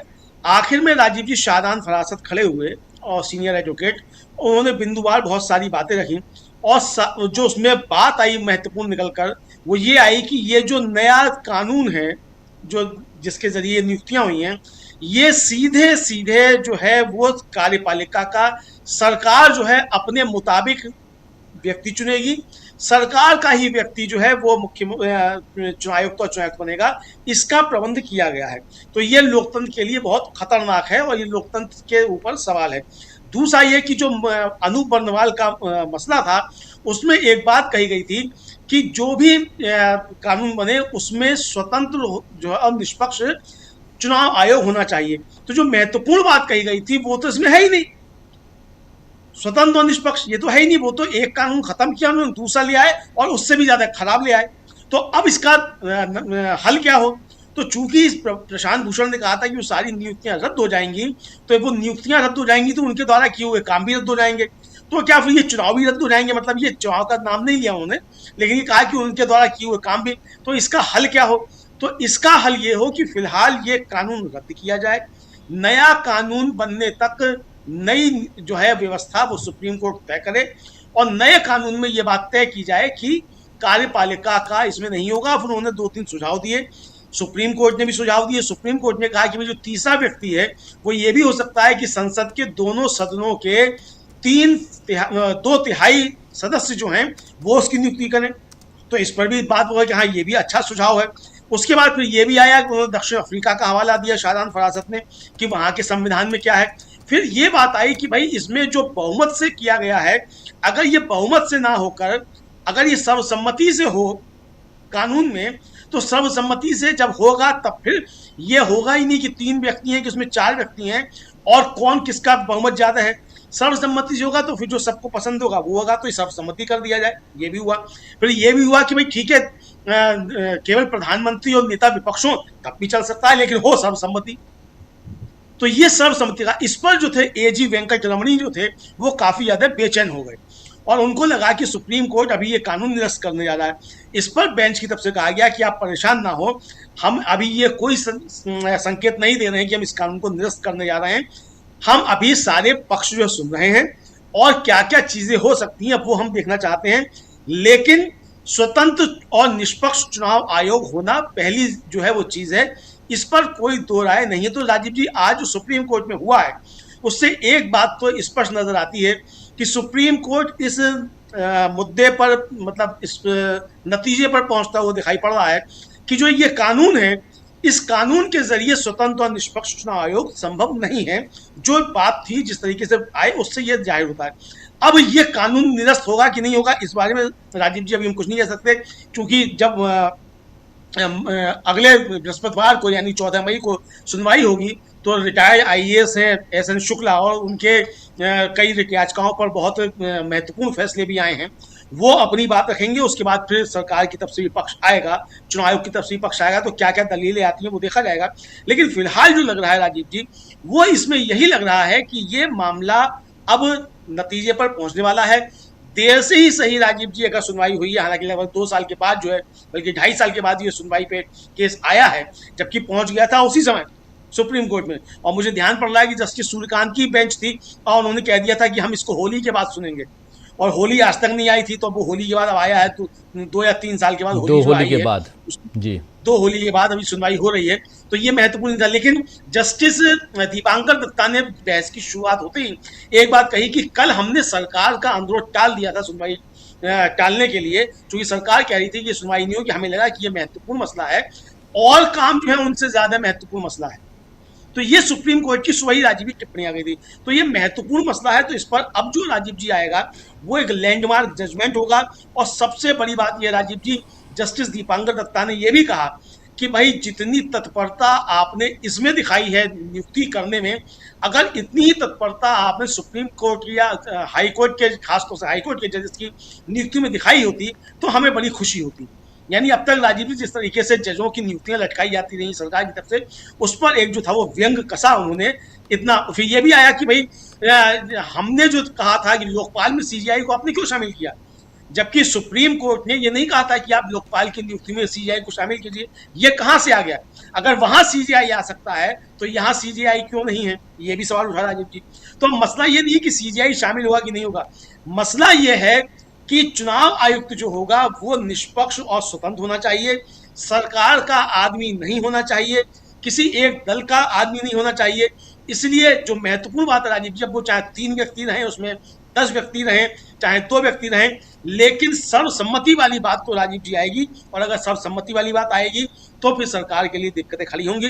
दूसरा इतना तो तय है राजीव जी कि ज्ञानेश कुमार, विवेक जोशी और सुखवीर सिंह संधू की कुर्सी फिलहाल जाना तय लग रहा है। आज जो सुप्रीम कोर्ट में बहस हुई है उसको देखते हुए जी। लेकिन अभी अगली सुनवाई 7 दिन बाद, अगले गुरुवार को, आज ही के दिन 14 तारीख को, 14 मई को अगली सुनवाई होनी है, और कुर्सी रहती है ज्ञानेश कुमार की जाती है ये तो बाद में। लेकिन इतना इम्पोर्टेंट आज इस पे सुनवाई हुई, और इस सुनवाई में बहुत ही महत्वपूर्ण बातें जो सामने आई हैं उसमें ये कि कहीं ना कहीं सुप्रीम कोर्ट इस मसले पे जो पक्षकार हैं, जो इस कानून के खिलाफ हैं, जैसे प्रशांत भूषण और तमाम दूसरे वकील जो हैं, उनकी बातों से सहमत होते हुए वो नजर आए। अब देखते हैं, सहमति असहमति अपनी बात है, लेकिन फैसला क्या आता है, फैसले से पहले अभी इस पर चर्चा भी बाकी है। हालांकि इसमें एक बात समझ में मुझे नहीं आई कि इतना लंबा समय फिर क्यों दे दिए, सप्ताह भर का समय जो है, क्योंकि लगातार भी बातचीत हो सकती थी, लगातार दलीलें पेश की जा सकती थी। जी अमलेंदु जी कुछ जोड़ रहे हैं फिर? जी राजीव जी, सप्ताह भर का समय इसलिए हुआ कि आज बृहस्पतिवार है, कल भी सुनवाई हो सकती थी लेकिन कल सुनवाई नहीं हुई। मंगलवार की पहले डेट दी गई कि मंगलवार को इस पर सुनवाई होगी। तो एजी जो वेंकट रमणी थे उन्होंने कहा कि मंगलवार को मेरे साथ कुछ दिक्कत है तो मैं मंगलवार को नहीं ले पाऊंगा, तो फिर जो था वो बृहस्पति की डेट दे दी गई, तो इसलिए बृहस्पति का डेट। चलिए जी, चलिए जो भी हो, सुनवाई हो, और ज्ञानेश कुमार अगर लीगली अगर सही ढंग से अगर हैं तो बढ़िया है, नहीं तो फिर ये कानून अगर रद्द होगा तो ज्ञानेश कुमार की कुर्सी भी चली जाएगी, ये तो साफ है, तय है। और लेकिन जो चुनाव करवाना था उन्होंने करवा तो दिया ही है। क्या सुमन भट्टाचार्य जी, चुनाव जो होना था वो तो करवा दिए?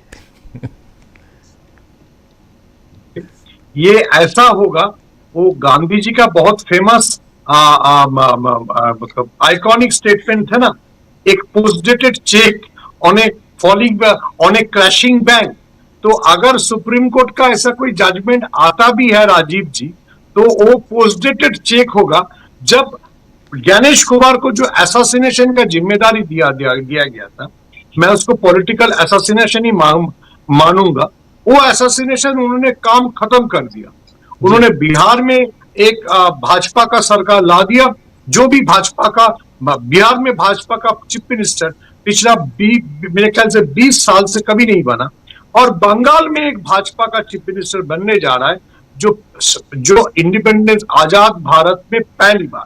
तो ज्ञानेश कुमार को मेरे ख्याल से भारत रत्न मिलेगा अगर उसका यहाँ का कुर्सी चला जाता भी है, नहीं तो उनको श्योरली यूनाइटेड नेशंस में जरूर नरेंद्र मोदी जी भेजेंगे, दूसरे अफ्रीकन स्टेटों में ऐसे चुनाव करके आओ। और ज्ञानेश कुमार काफी हाई डिमांड में रहेंगे बेलारूस, रशिया ऐसे देश में चुनाव के कंसल्टेंट बनने के लिए। जी, सुमन भट्टाचार्य जी, मैं बस 2 मिनट के लिए रोकना चाहता हूं। एक छोटा सा कमेंट प्रोफेसर अखिल स्वामी जी को जाना है, उनसे एक लेके। स्वामी जी, ये पूरे मामले में ज्ञानेश कुमार की बात हम कर रहे हैं, आएंगे हम यहां भी, पश्चिम बंगाल भी जरा आएंगे, सुमन भट्टाचार्य जी हैं तो इसलिए उस लिबर्टी को लेते हुए। लेकिन ये जो आपको क्या लगता है, ये पूरा का पूरा मामला क्या है, ये सब आप सब अच्छी तरह से जानते हैं। नियुक्ति जो है उसी को चुनौती दी गई है और उसके लिए जो जूरी है उसको चुनौती दी गई है, जूरी के मेंबर्स को चुनौती, यानी कि जूरी में आपने CJI chief justice of India को हटाकर नरेंद्र मोदी और अमित शाह ये दोनों हैं, और तीसरा जो है वो है नेता प्रतिपक्ष यानी राहुल गांधी। अब नरेंद्र मोदी और अमित शाह जो चाहते हैं वो करते हैं, और यहाँ हालत ये हो गई है स्वामी जी कि राहुल गांधी को कल शाम को पता चलता है कि कितने लोग हैं, और आज सुबह 11 बजे मीटिंग होती है। वो अपना डिसेंट नोट लिख के चले आते हैं, लेकिन क्या करेंगे, उसके अलावा तो कुछ है नहीं। इसलिए जरा आपका कमेंट इस पे। देखिए राजीव जी, प्रश्न ये है कि चाहे गुप्ता जी सीईओ रहें, चीफ इलेक्शन कमिश्नर रहें, या अग्रवाल साहब रहें, या गोयल साहब रहें, या गर्ग साहब रहें, ये इंपॉर्टेंट नहीं है। इंपॉर्टेंट ये है कि ये जो सिलेक्शन हो, जैसे अब ये सुप्रीम कोर्ट जज महोदय ने कहा, वास्तविकता यह है जो भी हो निष्पक्ष हो। और निष्पक्ष कब होगा? देखिए, भारत के 145 करोड़ लोगों में अगर आप एक सर्वे करा लें, हमारे देश के अंदर 99.9% लोग ऐसे होंगे जिन्हें सुप्रीम कोर्ट पे पूरा का पूरा भरोसा होगा। देखिए, यह प्रश्न पूछा जाना चाहिए कि चीफ जस्टिस ऑफ इंडिया को उस कमेटी से निकालने का मतलब क्या है। भाई, हम तो कहते हैं 3 कमेटी बना दीजिए और तीनों चीफ जस्टिस ऑफ इंडिया हो जाएं, 2 उसमें जस्टिस हो जाएं, और कोई भी ऐसा आदमी इलेक्शन कमिश्नर न बने जिसका कोई पॉलिटिकल कनेक्शन हो या एफिनिटी हो या उसकी कोई आइडियोलॉजी हो। देखिए, ये बात राजीव जी किसको नहीं पता है कि राजीव, जो इसके पहले राजीव अग्रवाल साहब थे, उनकी पॉलिटिकल एफिनिटी थी, उनके परिवार के लोग आरएसएस से संबद्ध थे। और ये बात बिल्कुल अगर मान लीजिए कमेटी को पता चलती है और उसकी पूरी क्रेडेंशियल देखी जाती हैं, आप जानते हैं जितनी सेंसिटिव पोस्ट होती हैं, जब उसमें नियुक्ति होती है पूरे क्रेडेंशियल देखे जाते हैं, तो उस क्रेडेंशियल को देखते हुए हम तो पूरा विश्वास, अगर देश को विश्वास है, लेकिन चीफ जस्टिस ऑफ इंडिया को निकाल के ऐसी कमेटी बनाना, जब सुप्रीम कोर्ट ने कहा कि पार्लियामेंट अपना नया कानून बना ले, नया कानून आपने बना लिया, अपनी कमेटी बना ली, ज्ञानेश कुमार गुप्ता जी को बना दिया, पहले राजीव कुमार अग्रवाल साहब थे, और उसके बाद आपने सारे चुनावों को प्रभावित करा दिया, तो देश के अंदर जो देश को एक खतरे में डाल दिया आज के तारीख में। देखिए, मैं सही में राजीव जी, वास्तविकता है, मैं बहुत डरा हुआ हूं आज के तारीख में। जो तमिलनाडु में हो रहा है, जो बंगाल में हो रहा है, ये उसको मणिपुर बनाने की कोशिश कर रहे हैं। ये फिर देश को तोड़ने के चक्कर में है ये भारतीय जनता पार्टी वाले। और मैं ये चेतावनी अपने देश के लोगों को देता हूं कि अगर इस तानाशाही प्रवृत्ति को आपने नहीं रोका, मेरी भारत माता, मेरा देश टूट न जाए। इसलिए हम 145 करोड़ लोगों को, और जो तमिलनाडु में हो रहा है, ये अन्याय हो रहा है, टीवीके के ऊपर सारी परंपराओं का उल्लंघन हो रहा है। और मैं ये निवेदन करता हूं वहां की जनता का, 1-2 दिन संतोष रखिए, सड़क पे मत उतर जाइएगा, क्योंकि ये उनकी भावनाओं को ठेस पहुंचाने की बात हो रही है। जिन्होंने 108 सीटें टीवीके को दी हैं, उसको परंपरा के अनुसार इनवाइट करना चाहिए था गवर्नर को, तो गवर्नर भी दुष्टता कर रहे हैं, सारे संवैधानिक पद पे बैठे हुए लोग दुष्टता कर रहे हैं। और जिस प्रकार से बंगाल के अंदर हो रहा है, फिर मैं अपनी बात को रिपीट करता हूं, ये फॉरेन हैंड्स है, जिसको ये परमिशन दी गई है, जैसे पठानकोट के अंदर आईएसआई को बुलाया गया था, ये देश के अंदर अशांति पैदा करने के लिए, भारत के लिए, अपनी माता के लिए, अपने देश के लिए हम 145 करोड़ लोगों को एकजुट होना पड़ेगा और इन तानाशाही प्रवृत्तियों को डिफीट करना पड़ेगा। जी, गवर्नर की बात आप कर रहे थे। अर्लेकर साहब बचपन से ही आरएसएस के मेंबर रहे, 1989 में भाजपा में शामिल हुए, गोवा में भाजपा के प्रदेश अध्यक्ष बने, फिर भाजपा से 2 बार विधायक रहे, गोवा विधानसभा के अध्यक्ष रहे, गोवा में भाजपा के मंत्री रहे, हिमाचल प्रदेश, बिहार, केरल और अब तमिलनाडु में राज्यपाल रहे। गैर भाजपा मुख्यमंत्रियों के साथ कई बार टकराव हुआ, और उसके बाद तो भाजपा के लिए करेंगे ना काम स्वामी जी, वो भाजपा के लिए करेंगे। वो जी, मुंशी प्रेमचंद की अगर पंच परमेश्वर पढ़ी होती, इन्होंने, बड़े आरएसएस के लोग बात करते हैं, इन्होंने मुंशी प्रेमचंद की वो नहीं पढ़ी पंच परमेश्वर।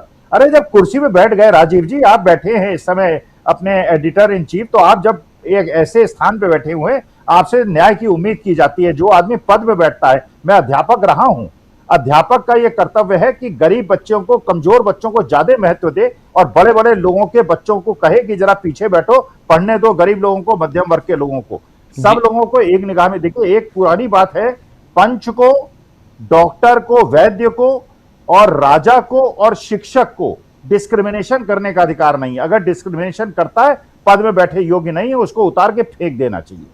बिल्कुल सही कह रहे हैं। और उसमें आप जजेस को भी ले आइए, जजेस को भी। वो पंच वही पंच, हाँ पंच हैं और पंच में सब हैं। बिल्कुल सही आपने कहा, चाहे वो जज हो, चाहे वो राज्यपाल हो, या उस कुर्सी पर बैठे हुए, बिल्कुल, चाहे लोकसभा और राज्यसभा के, लोकसभा के अध्यक्ष हों, ओम बिरला साहब हों, चाहे उपराष्ट्रपति जो सभापति की भूमिका निभाते हैं वो हों।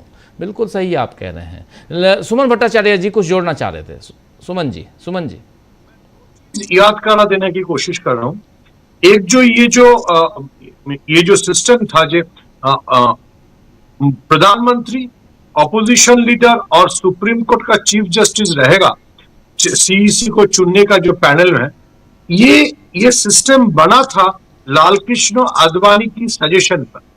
जब मनमोहन सिंह जी ने प्राइम मिनिस्टर था तो लालकृष्ण आडवाणी बताया था, उनका ये सोच था जे एक ऐसा सिस्टम बनना चाहिए जहां पे विपक्ष और सरकारी दल, ये दोनों का रिप्रेजेंटेशन रहे और सुप्रीम कोर्ट का रिप्रेजेंटेशन रहे, क्योंकि जो चीफ इलेक्शन कमिश्नर बनेगा उनको निरपेक्ष होना चाहिए। लेकिन मोदी जी आके उसको बिल्कुल तोड़ दिया। उन्होंने ऐसा एक सिस्टम बनाने की कोशिश की जो सिर्फ और सिर्फ उनका और अमित शाह का बात सुनेगा। उसका क्या रिजल्ट है बंगाल में हम लोगों ने देख लिया। और जो गवर्नर के बारे में आप लोग बोल रहे हैं, बिल्कुल सही बात बोल रहे हैं।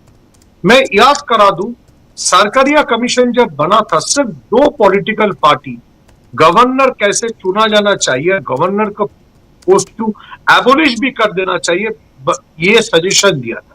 एक कम्युनिस्ट पार्टी सीपीआईएम और दूसरा भाजपा। उस वक्त उन्होंने बोला था कि कोई भी गवर्नर को चुनने से पहले उस स्टेट का चीफ मिनिस्टर से कंसल्ट करना चाहिए, या नहीं तो उस गवर्नर को भेजना ही नहीं चाहिए। यह सरकारिया कमीशन जब बना था, जब कांग्रेस भारत का सबसे डोमिनेंट पार्टी था, तब ये भाजपा और सीपीएम का बात था। लेकिन जब कांग्रेस का डोमिनेंट चला गया, जब भाजपा खुद डोमिनेंट पार्टी ऑफ इंडिया बन गया, तब उनको ये सारा डेमोक्रेसी बात भूल गए। सिर्फ उनको एक ही बात रह गया, जे कैसे आप पावर को, कोई बता रहे थे कि वो आरएसएस का बंदा है। अभी तो आरएसएस नहीं होने से मेरे ख्याल से आधार कार्ड इशू करने से पहले इसके बाद बोलेगा आप आरएसएस के मेंबर हो, नहीं तो आधार कार्ड नहीं मिलेगा। तो अभी तो आरएसएस का मेंबरशिप लगभग निश्चित है, आपके पास होना ही चाहिए। आधार कार्ड पासपोर्ट लेने के लिए इसके बाद आपको आरएसएस दफ्तर से रिकमेंडेशन लेके जाना पड़ेगा, इसको पासपोर्ट दो क्योंकि ये मेरा आदमी है। तो ऐसे ही सिस्टम बना दिया है। हमारा डेमोक्रेसी तो खतरे में है ही। वो बंगाल में हम लोगों ने देखा है और रोज झेल रहे। ठीक है, तो लेकिन क्या इसमें हम लोग रोक पाएंगे? क्या इंडिया जोट के सारे लीडर एक साथ आके, और ये बिल्कुल सीधी बात है, जो कोई फैसिस्ट लीडर को आपको निकालने के लिए सिर्फ इलेक्शन काफी नहीं है। आपको एक ऐसा जन आंदोलन लाना चाहिए जिससे वो डर जाए, जैसे कृषक प्रोटेस्ट के फार्मर्स प्रोटेस्ट के टाइम हुआ था। क्या हम लोग वो कर पाएंगे? ये मेरे तरफ से क्वेश्चन है सर। जी, ये बहुत बढ़िया क्वेश्चन है। जल्दी से प्रशांत जी आपके पास आता हूँ, फिर प्रेम कुमार जी। प्रशांत जी, बहुत सारी बातें हम लोग कर रहे हैं, क्वेश्चन भी, सवाल भी यहाँ पे सुमन भट्टाचार्य जी पूछ रहे हैं। सुमन जी कह रहे हैं कि आधार कार्ड से पहले आरएसएस की मेंबरशिप। आरएसएस में कोई मेंबरशिप का रजिस्टर नहीं है, वो आई कार्ड नहीं देते हैं, तो मोहन भागवत भी नहीं ला पाएंगे।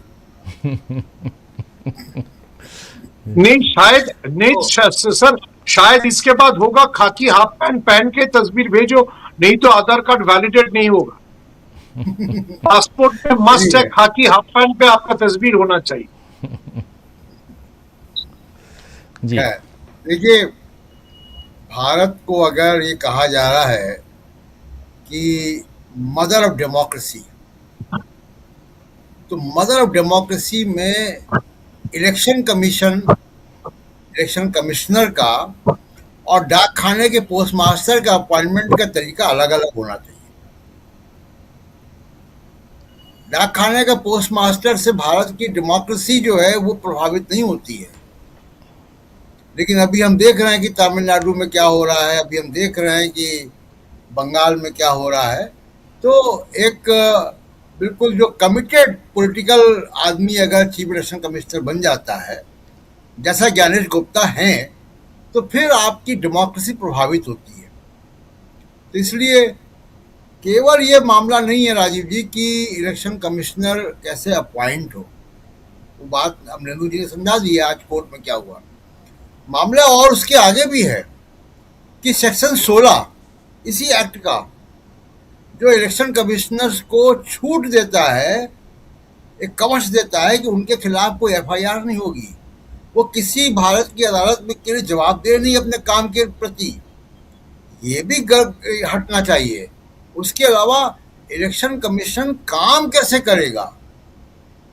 आप कभी भी वोटिंग परसेंटेज बढ़ा देंगे, आप कोई डॉक्यूमेंट मांग लेंगे, कोई डॉक्यूमेंट नहीं मांगेंगे, एसआईआर कैसे करेंगे ये, और उसका कोई मिनट्स ऑफ मीटिंग नहीं होगा, कोई ट्रांसपेरेंट तरीका नहीं होगा।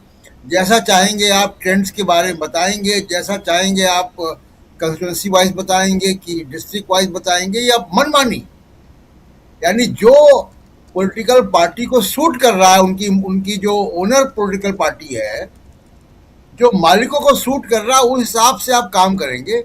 ये परिपाटी के लिए चेक्स एंड बैलेंसेस होने चाहिए। और सुप्रीम कोर्ट के जजेस, मैं तो मान के चलता हूँ कि सुप्रीम कोर्ट तक जो पहुँचता है उसने दुनिया के कई संविधान पढ़े होंगे। अभी साउथ अफ्रीका के संविधान की बात आ रही थी, अमरेंदु जी कर रहे थे, और आज कोर्ट में भी उठी है बात। साउथ अफ्रीका के संविधान में, जो कि हमारे बहुत बाद में डेमोक्रेसी आई वहां पे, साउथ अफ्रीका के संविधान में इलेक्शन कमीशन के अपॉइंटमेंट में सरकार का कोई रोल नहीं है, जीरो, होता ही नहीं उस कमेटी में सरकार का कोई रिप्रेजेंटेटिव। उसमें सुप्रीम कोर्ट का चीफ जस्टिस होता है, उसमें सरकारी वकील होते हैं, कुछ और लोग होते हैं, वो कमेटी एक बनती है, वो कमेटी जो है रिकमेंड करती है, और वो 5 मेंबर बॉडी होती है, और वो 5 मेंबर बॉडी जो है उसमें एक जज का होना भी कंपलसरी है। तो ये करके वो 5 मेंबर इलेक्शन कमीशन है वहाँ पे साउथ अफ्रीका में, और उसको प्रेसिडेंट अपॉइंट करता है। तो ये कुछ हम लोगों को, अब सुप्रीम कोर्ट को दुनिया के दूसरे संविधान पे अध्ययन करने चाहिए कि अब जरूरत बदल रही है।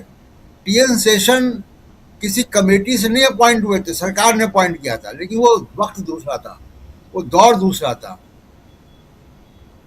जी। कांग्रेस के समय यूपीए के बनाए हुए जो इलेक्शन कमिश्नर थे, उनके कार्यकाल में यूपीए चुनाव हार गई। ज्ञानेश कुमार के कार्यकाल में बीजेपी कोई चुनाव नहीं हारेगी जो वो चाह जाएगी जीतना। इसलिए आवश्यक है ये कि ज्ञानेश कुमार पॉलिटिकली कमिटेड आदमी है। वो ब्यूरोक्रेसी में भी थे, तो उनको अमित शाह का आदमी कहा जाता था, वो आज भी वही हैं, और वो साबित कर रहे हैं अपने कामों से।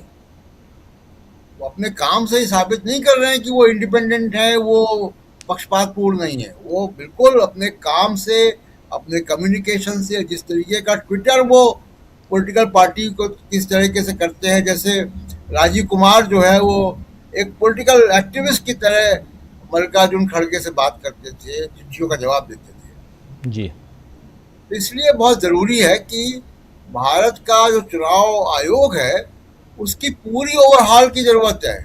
केवल अपॉइंटमेंट से काम नहीं चलेगा, कंप्लीट ओवरहॉलिंग की ज़रूरत है। उसको सुप्रीम कोर्ट को अगली सुनवाई में या इसको सोचना चाहिए। भले ही वो 2 महीने का वक्त ले लें, 4 महीने का वक्त ले लें, लेकिन एक कंप्लीट नया स्ट्रक्चर दें। टीएन सेशन के बाद जो मल्टी मेंबर बना इलेक्शन कमीशन, उसमें कुछ समय तक राहत मिली, उसके बाद वो फिर इरेलीवेंट हो गया, क्योंकि सरकारें आती हैं और सरकारें अपने मुताबिक उसको ढालती हैं। इसलिए बहुत ज़रूरी है कि ये जो है वो और एक आखिरी बात जो हम आज चर्चा नहीं कर रहे हैं, हेमंत बिस्वा शर्मा की भी, कि क्या वो वाकई अभी भी फ्रंट रनर है, मुख्यमंत्री बनेंगे, ये सवाल है। क्योंकि वो आप कह रहे हैं कि कमेटी आ रही है, नड्डा जी ऑब्जर्वर हैं, वो तय करेगी हाईकमांड। अब ये बड़ा हमको देखना होगा कि हेमंत बिस्वा शर्मा ने अपने आप को स्थापित किया है नॉर्थ ईस्ट का नरेंद्र मोदी।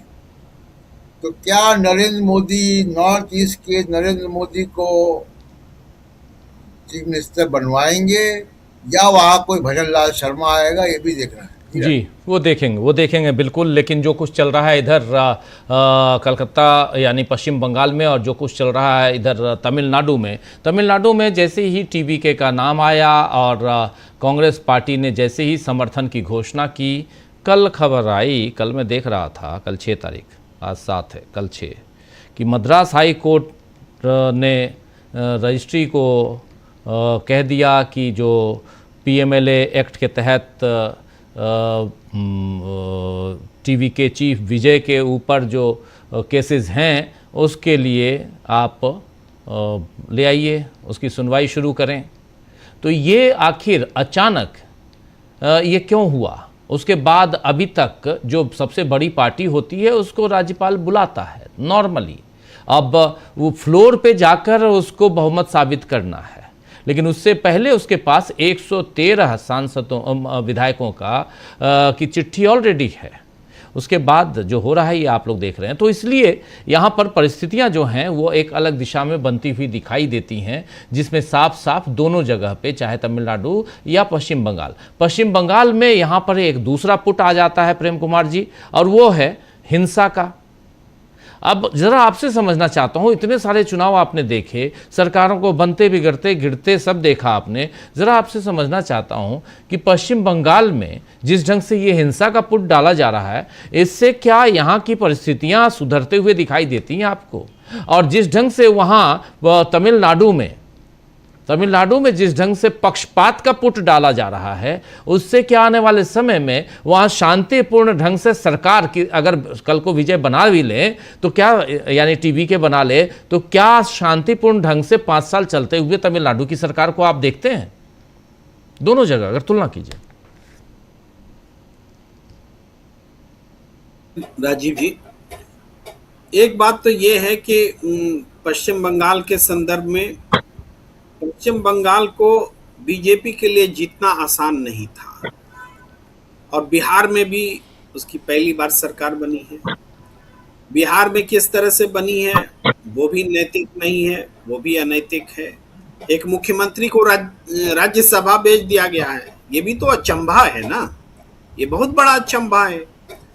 और उसकी जगह बीजेपी की सरकार आई है। यहाँ तो एक अलग किस्म की टैक्टिस का इस्तेमाल हुआ, और वो जो टैक्टिस उनके पास है वो टैक्टिस ही है फाइल सबकी बना के रखना, सबको दबाव में रखना। अब तमिलनाडु के संदर्भ में ये चिंता की बात होती है कि एक नवोदित नेता, एक स्टारडम जिनके पास है, जिसने चौंकाया है जनता का समर्थन लेकर के, जाहिर बात है कि उसमें जज्बा है, और जज्बा है इसी वजह से उसने चुनाव से पहले भी कांग्रेस के साथ अलायंस के लिए प्रयास किया था, और जीतने के बाद भी कांग्रेस का हाथ मांगा, क्योंकि उसकी एक सोच है, पेरियार से जुड़ी हुई सोच है, संघीय ढांचे को बचाने की सोच है। अब सवाल है कि ये सोच तो डीएमके के पास भी थी, उनकी एंटी इनकम्बेंसी या जिस वजह से भी वो गई हो सरकार, लेकिन ये जो नई पौध खड़ा हुई है इसको बचाया कैसे जाए, ये बहुत बड़ी चिंता है, और इसको डिमोरलाइज कैसे किया जाए ये केंद्र सरकार का प्लान है, मोदी सरकार का प्लान है। अगर ये भी डिमोरलाइज हो गया तब तो नए अंकुर फूटने भी बंद हो जाएंगे।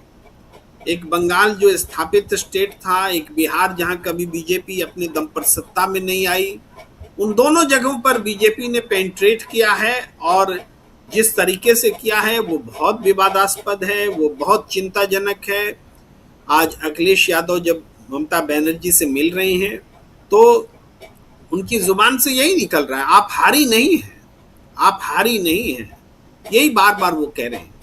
और वो उसको अपने उत्तर प्रदेश के अनुभव से भी जोड़ते हैं। 2 तस्वीरें दिखाते हैं, जिसमें एक तस्वीर में चुनाव कराने वाला अफसर मतदाताओं पर गोल पिस्तौल ताने हुए है, और दूसरी तस्वीर भी है जिसमें मेयर चुनाव चुरा रहा है चंडीगढ़ का। तो वो दोनों तस्वीरें बड़ी बड़ी घटनाएं हैं। और सबसे पहले अखिलेश ही क्यों गए ममता बनर्जी के पास, ये बात भी अपने मन में उठता है, क्योंकि अखिलेश यादव को मालूम है कि अगला विधानसभा चुनाव उसमें निशाने पर वही होंगे, ये बात है। लेकिन हमारी अपेक्षा तो इंडिया गठबंधन के नेताओं से यह है कि हर कोई ये समझे कि अगला निशाना वही है।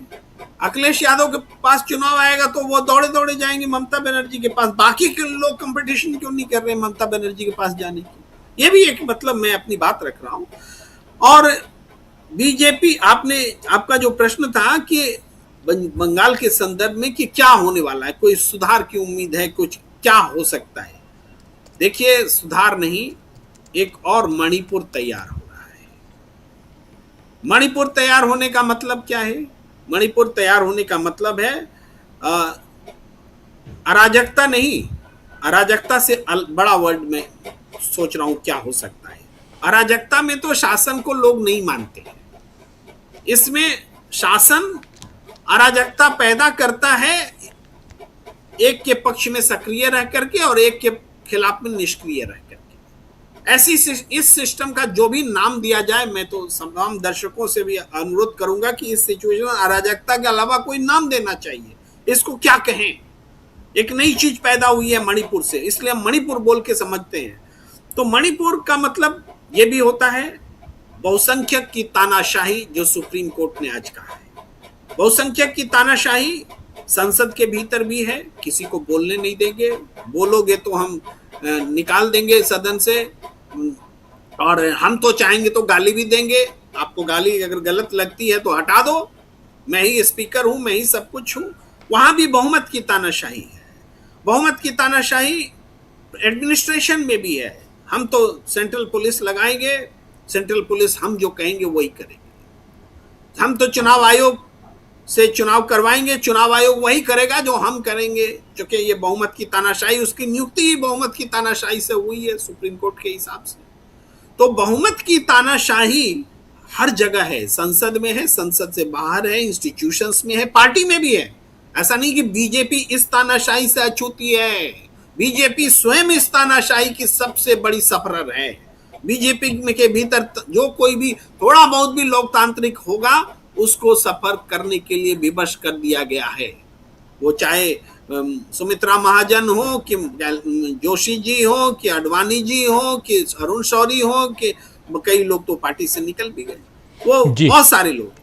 तो ये तानाशाही जो है, बहुमत की तानाशाही, इसी के इर्द गिर्द बंगाल का मॉडल मणिपुर से भी खतरनाक रूप में जाएगा, क्योंकि वहां उनको हिंदू मुसलमान भी करना है, तृणमूल बीजेपी भी करना है और लेफ्ट राइट भी करना है। वो लेनिन की मूर्ति भी तोड़ेंगे, वो तृणमूल पर भी हमला करेंगे, वो मुसलमानों के घर पर भी हमला करेंगे।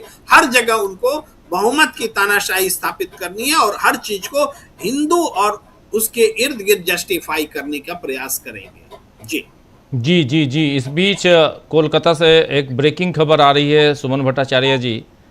कलकत्ता उच्च न्यायालय के पूर्व मुख्य न्यायाधीश टीएस शिवज्ञानम ने एसआईआर ट्रिब्यूनल से इस्तीफा दे दिया है।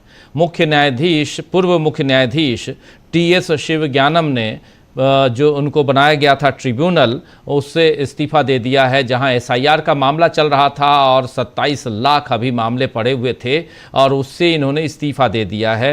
ये एसआईआर ट्रिब्यूनल से इस्तीफा दे दिया है, ये खबर आ रही है। पूर्व मुख्य न्यायाधीश टीएस शिवज्ञानम, एसआईआर ट्रिब्यूनल से इन्होंने इस्तीफा दे दिया है। टीएस शिवज्ञानम है और ये एक बड़ी खबर इस बीच आ रही है। जरा सुमन भट्टाचार्य जी, ये एसआईआर का मामला फिर सामने आने वाला है, उससे पहले इस्तीफा, इसको कैसे देखा जाए। और जो बात प्रेम कुमार जी कह रहे थे बहुत इंपॉर्टेंट कि मणिपुर, दूसरा मणिपुर, ये तो अपने आप में डराने वाली, मतलब इस मणिपुर नाम सुन के मैं तो गया हुआ हूं, जब राहुल गांधी की वहां भारत जोड़ो न्याय यात्रा की शुरुआत हुई थी, 5 दिन मणिपुर में था और उस कैंप में भी गया था, जिन कैंपों में कुकीज़ के कैंप अलग और मैतेई के कैंप अलग, उन सबको देखा है। और ये भी देखा है कि सड़कों पे इलाके कैसे बटे हुए हैं।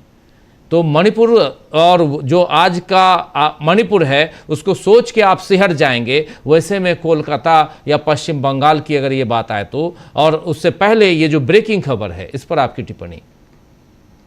देखिए, जो टीएस शिवगर्म की जो बात आपने बोला, ये आज की खबर है। इसका मतलब ये हुआ, ये जो ट्राइब्यूनल चल रहा था जहां पे 27 लाख लोगों का जो फॉर्चून फेट डिसाइड होने वाला था, वो अभी क्या होगा किसी को नहीं पता है।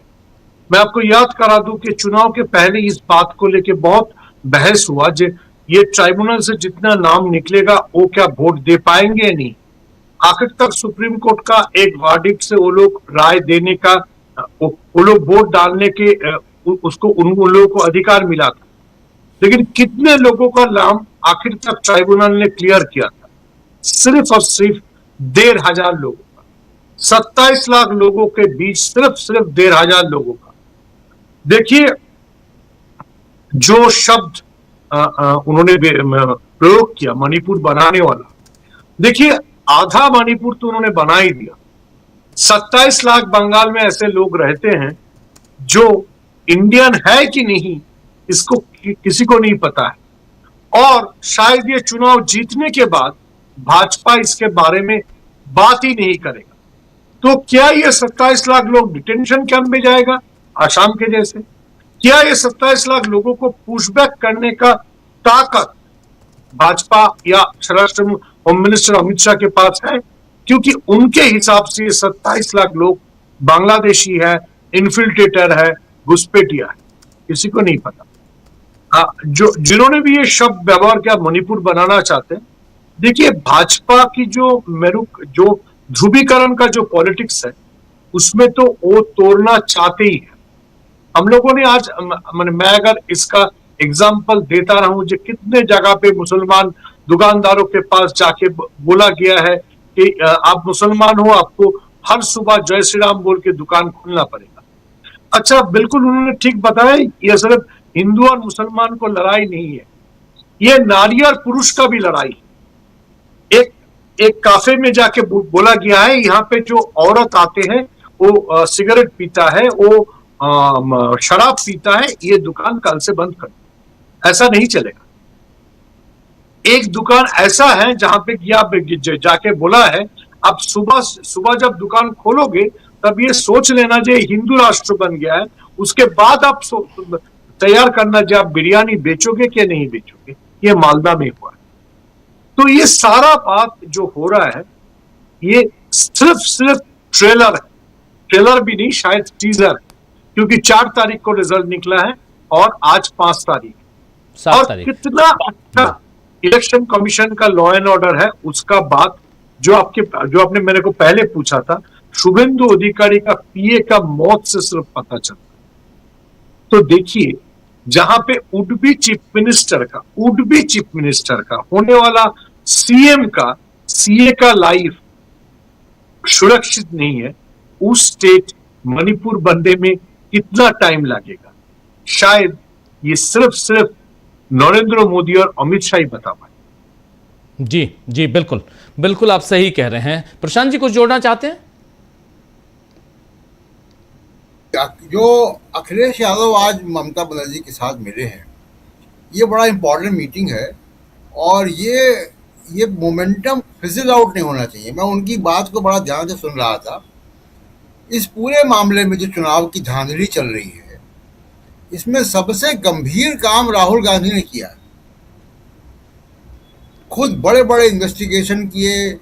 आप देखिए कि कितना वो टनों पेपर लेकर आए, कितना स्टडी करवाया उन्होंने, और बहुत सिस्टमैटिक ढंग से उन्होंने रिसर्च किया, इन्वेस्टिगेट किया। वोट चोरी तो काम पत्रकारों का था, वोट चोरी पर। तो वोट चोरी एक बड़ा मुद्दा है, चुनाव की धांधली एक बड़ा मुद्दा है, और इस पे जब तक राष्ट्रीय आंदोलन नहीं होगा तब तक ये आप बंगाल में आप में शोर मचाएंगे, थोड़े समय बाद जब उत्तर प्रदेश का चुनाव आएगा तो ये कुछ और नया तरीका लेके आएंगे। बिल्कुल। तो और मैं अखिलेश यादव का सुन रहा था, उन्होंने राहुल गांधी की बात नहीं की थी वहां पे। अब राहुल गांधी जब ये बात उठा रहे तो इंडिया गठबंधन के पार्टनर्स नहीं आ रहे थे। अब जबकि पानी सर के ऊपर चला गया कि आपसे एक सरकार छीन ली गई, तो अब तो कम से कम मिल बैठ के बनानी चाहिए योजना कि इसको कैसे डेमोक्रेसी को और संविधान को बचाया जाए, वरना आप स्टेट के बाद एक स्टेट खोते जाएंगे। ज्ञानेश कुमार होंगे, कल राजीव कुमार थे, आज ज्ञानेश कुमार है, कल कोई रमेश कुमार होगा, वो यही करता रहेगा।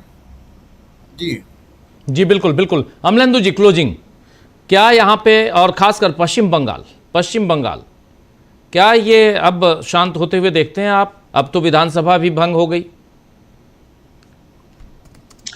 राजीव जी, एक शेर है वो ध्यान नहीं आ रहा है कि अहले दानिश ने क्या बहुत सोचकर उलझाई है गुत्थी। तो ये जो बहुत सोच समझकर जो गुत्थी उलझाई गई है, तो ये मुझे नहीं लगता है कि वहाँ कुछ शांति की हम लोग कल्पना करें कि वहाँ शांति आएगी। दूसरा राजीव जी, बीजेपी का जो इतिहास रहा है वो इतिहास बीजेपी का इसी तरीके का रहा है कि जहाँ भी ये जाते हैं अपने साथ हिंसा लेकर जाते हैं और हिंसा में ही इनको जो है आनंद आता है। तो ये राजीव जी मुझे लगता है कि ये और वहाँ हिंसा फैलेगी और ये सुनियोजित तरीके से फैलाई जा रही है। कल भी मैंने जिस बात को कहा था, मैं आज फिर कहूँगा राजीव जी कि चलिए अब विधानसभा भंग हो गई है, लेकिन अभी भी वहाँ के मुखिया जो हैं वो ज्ञानेश कुमार गुप्ता हैं और अमित शाह जी की फोर्सेस हैं। दो लोग सीधे तौर पर इसके लिए जिम्मेदार हैं, हिंसा के लिए। दोनों को तत्काल इस्तीफा देना चाहिए। अगर नहीं देते हैं तो फिर देश जो चाहे वो करे। लेकिन राजीव जी, जो उनके पीए की जो मामला हुआ है शुभेंदु अधिकारी के, तृणमूल कांग्रेस ने रात में ही बयान जारी करके कहा कि हाई कोर्ट के या सुप्रीम कोर्ट के किसी भी जज की निगरानी में सीबीआई से जांच इसकी कराई जाए।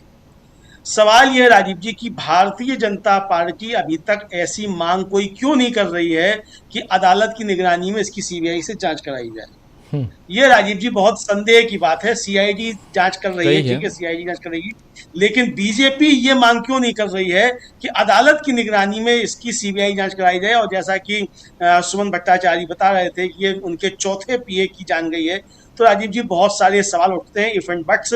हालांकि हम उस कॉन्स्पिरेसी थ्योरीज पे जाना नहीं चाहते हैं, लेकिन चूंकि भारतीय जनता पार्टी का मामला है तो कॉन्स्पिरेसी की तरफ राजीव जी ध्यान चला ही जाता है, क्योंकि इनसे ज्यादा अच्छी और बढ़िया कॉन्स्पिरेसी कोई कर नहीं सकता है राजीव जी। बिल्कुल बिल्कुल, आप सही कह रहे हैं।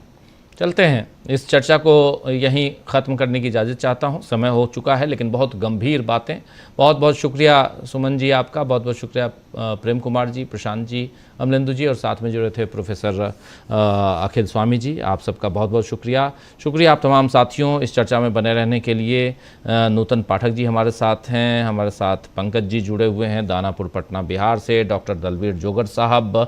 आज पटना में भी आपने देखा, अब नीतीश कुमार के जो सुपुत्र हैं वो स्वास्थ्य मंत्री बन चुके हैं। वहाँ आज विस्तार किया गया, मंत्रिमंडल का विस्तार।